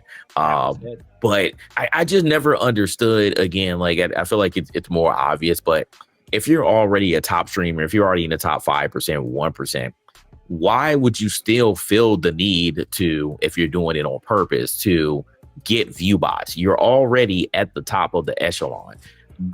How much ego do you have that you want to constantly be the top streamer and have the most views when you already made it? I don't think anybody is going to necessarily care, unless you're just trying to break records. Whether you have 100,000 people on your stream at one time, 50,000, 30,000, 20,000, I don't think that it matters if they're real people. It's those sponsorships, Jay. It's those sponsorships. The difference between 7,000 and 27,000 viewers is like $20,000 for a sponsorship. It's greed. Because if you're already at 7,000, you could do a sponsorship and get $10,000 for doing that sponsorship. You don't need 27,000. But this is why this has always been my issue. Anybody who are doing business with these streamers, you're so focused on CCV. We've told y'all a million times, CCV should not be the metric for you doing business with the streamer. Let me see how many sales you generated with that affiliate link for your sponsorship on your energy drink, like real metrics. Yeah, we talked about this. They don't be doing numbers like a macro streamer, a mid-tier streamer will knock a high-tier streamer out of the park when it comes to trying to sell something. I saw a lot of companies start realizing that like a couple years ago. Not all of them, honestly, probably some of the biggest ones don't realize that, but a lot of companies started to realize that hey, if we sponsor a bunch of 100, 200 super engaged communities, then we're going to get way more money than putting a bunch of money into this like 50,000 viewership streamer. Because if you have a community that's really dedicated to you and they trust you and they are into and want to support you, then you could put out something and they're like, oh yeah, I'm going to use your link because I want to support you and I trust you and they're a real person and they're interacting with the community. You will get more return on your money. And they're not botting, probably. Right. I also think it's the reverse of the ego thing too. I think the reason why the bigger people are doing it too is it's the relevancy. It's the think about Ninja. Attention is a drug. Yeah, remember when we were talking to Myth? Remember how Myth was talking about remember how Myth was like top of the world, but he just naturally, because it just happens, right? People just naturally the only way to go is down when you're up. Yeah, once you go up, there's only way to go down. But for them, bots is the only way they can stay up. And the thing is, and we've said it too, we said, I guarantee you there's a whole new generation of the real popular streamers that we're not used to. The top 10 that you see up on that list and whatever it is, there's probably the people underneath them, those people that are in the 50s, the 20s, the 50s of this list, they probably are actually the true, like, real people, actually more popular.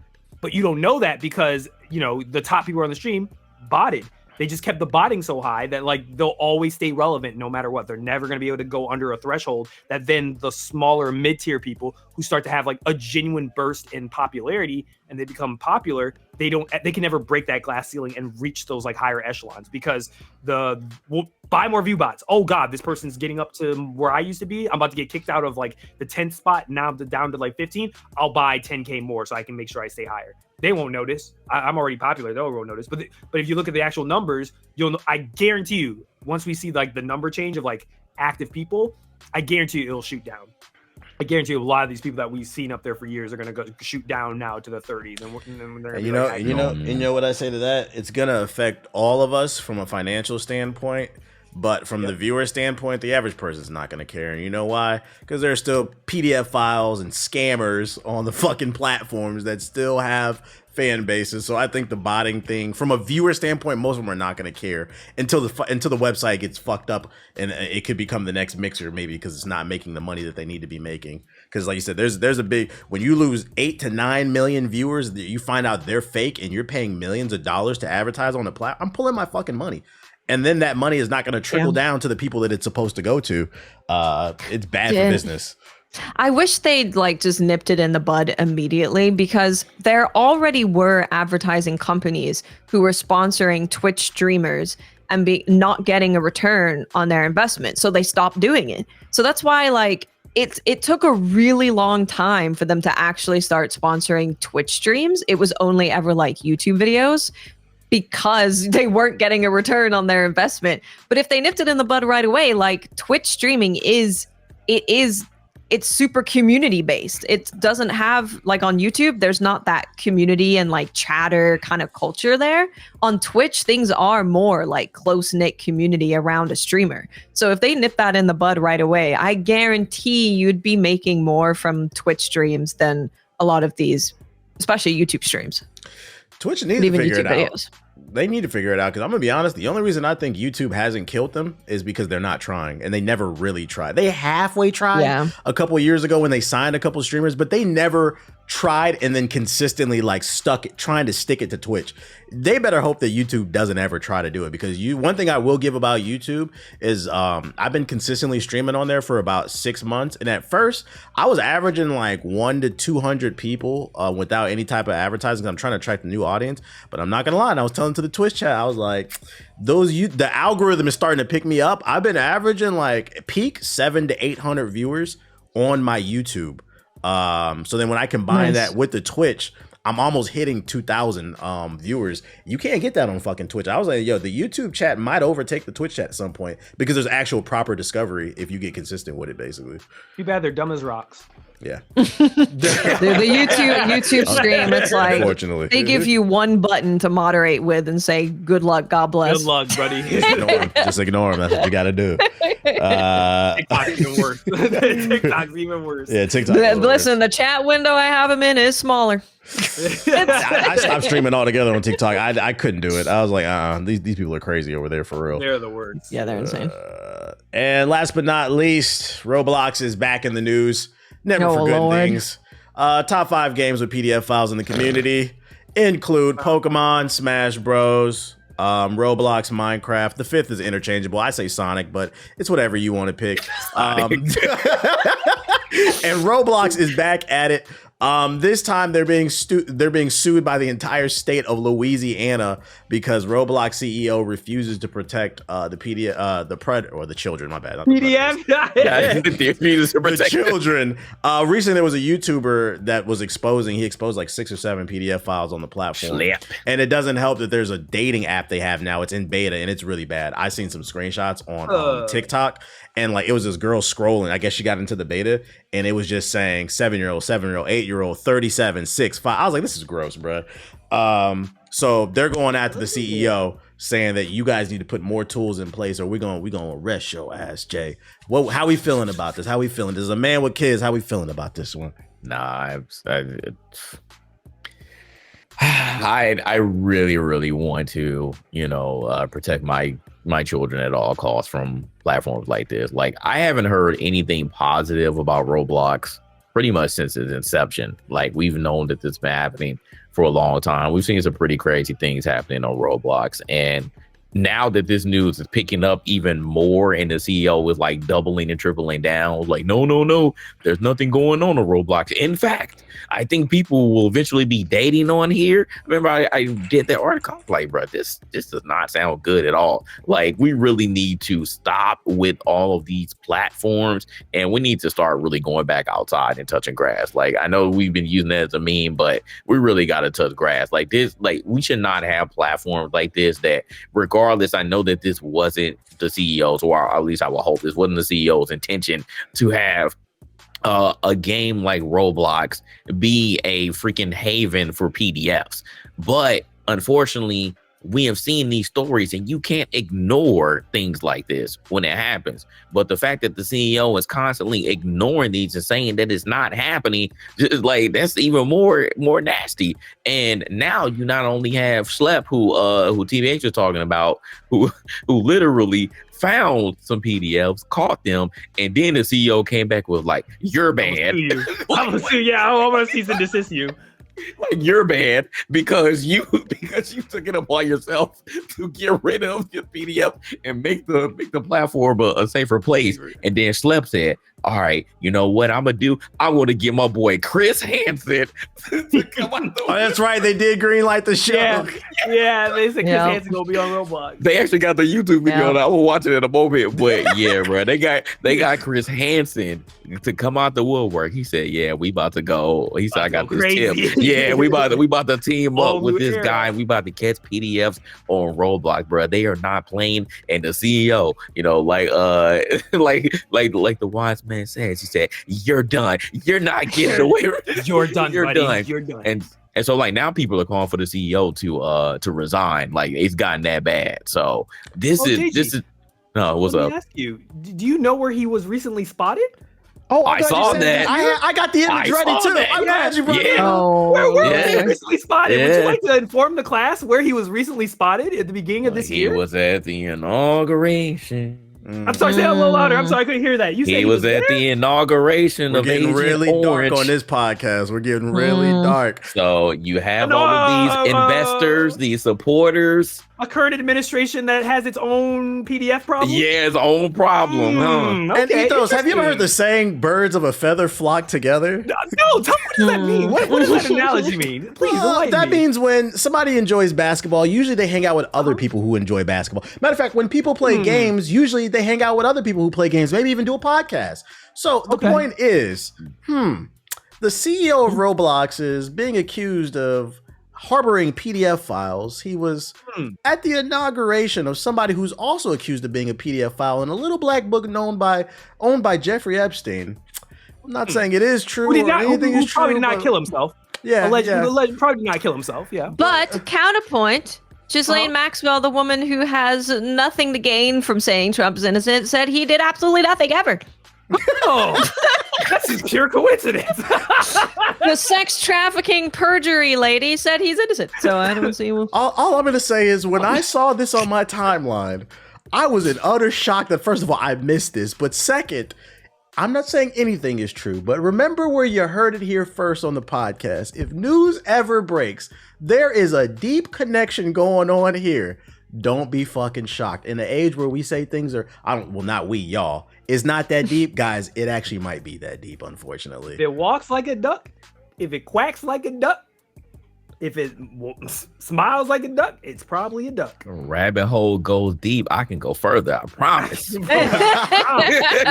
we need to Photoshop them pinpoints on the White House, boy. That's all I got on the show notes. Is there anything else y'all wanted to add to it before we wrap it up? We did not talk about the alleged prices for that new Asus ROG Ally. Man, fuck that shit. Go ahead. Not buying that shit. It's $1,000. You buying that? That's man. 1,000 is insane. Dude. Yeah, that's a lot.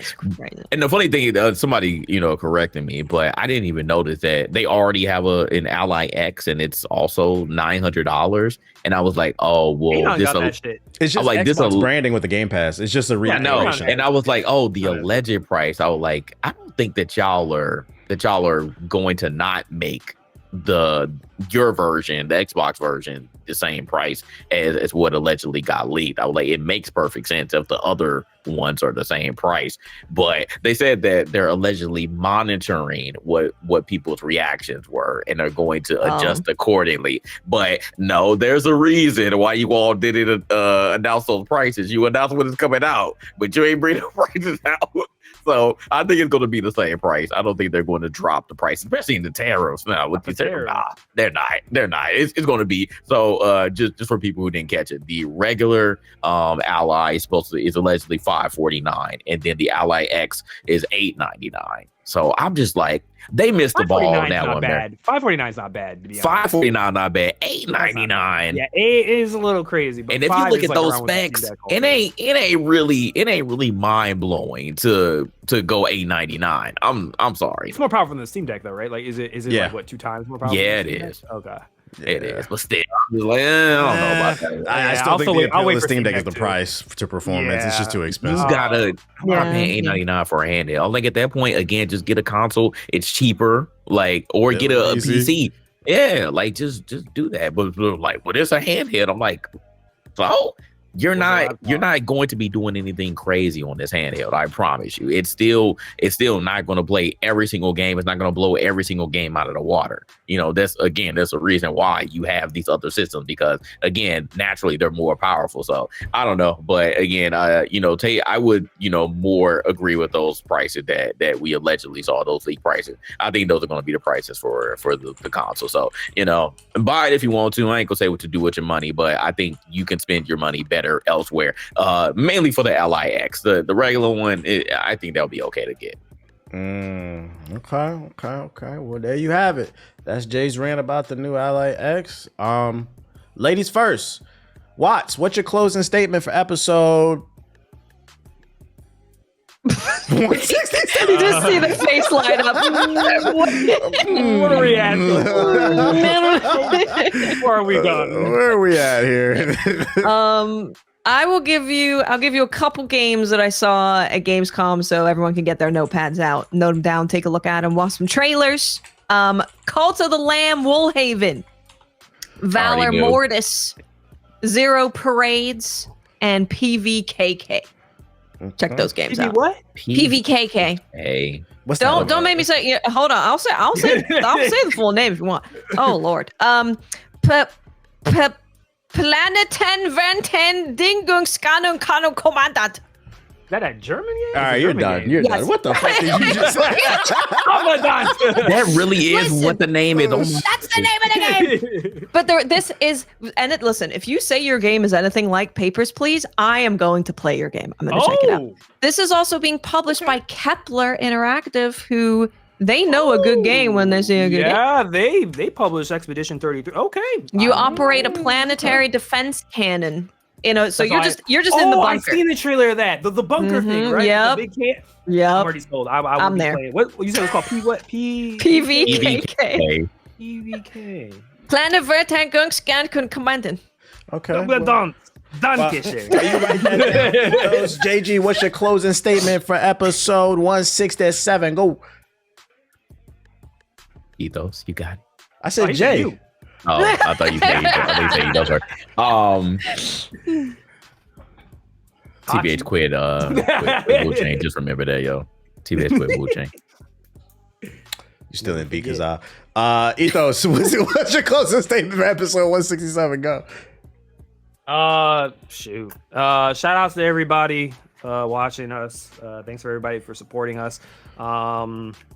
Man, be safe out here, bro. Watch out. There's a lot of pedophiles walking around apparently freely, so y'all gotta be careful. Watch your kids. Do you know where your kids are? Make sure you know where they are, what they're playing, and put safety. Everything's got parental controls on it. Everything's got security. Kids are smart, but you can be smarter. Be vigilant. JG's give them a retro console and get them off of Roblox. Yeah. And talk to your kids, God damn it. Facts. Talk to your kids. Be a parent. Stop letting them just be on the internet for free. Stop letting the internet train your and teach your kids. Please stop. Anyways, this is speaking for someone who doesn't have kids. It's all right. I think you still know what's good. So. And my closing statement for the show is a couple recommendations of some stuff I've been watching if you're looking for some shit to watch. I recently started watching this anime called, I think it's pronounced Cleavatus. That shit's pretty pretty fire. I was bored. Yes. My mom got Crunchyroll and she gave me the password. I was like, just talking to Black last night about it. Me and him were talking about it last night. What is it about? I didn't even know what it was. It was just highly rated on the app. I was like, whatever, fuck it, I'm gonna try something new. In my opinion, it's like a mix between Naruto and what's the Attack on Titan? It's like a mix between those two. Okay. And it handles it handles some pretty heavy. It's not for kids. I don't have no kids around when you're watching it. Don't watch it. Yeah. It handles some pretty heavy topics, pretty tastefully too. So I liked it. It's good. It's got good action. You talking about the Mel thing? Yeah, the one chick that takes care of the kid. Yeah. I was like, oh damn, that's kind of heavy. That chunk was it was heavy. Leave it to us. All right.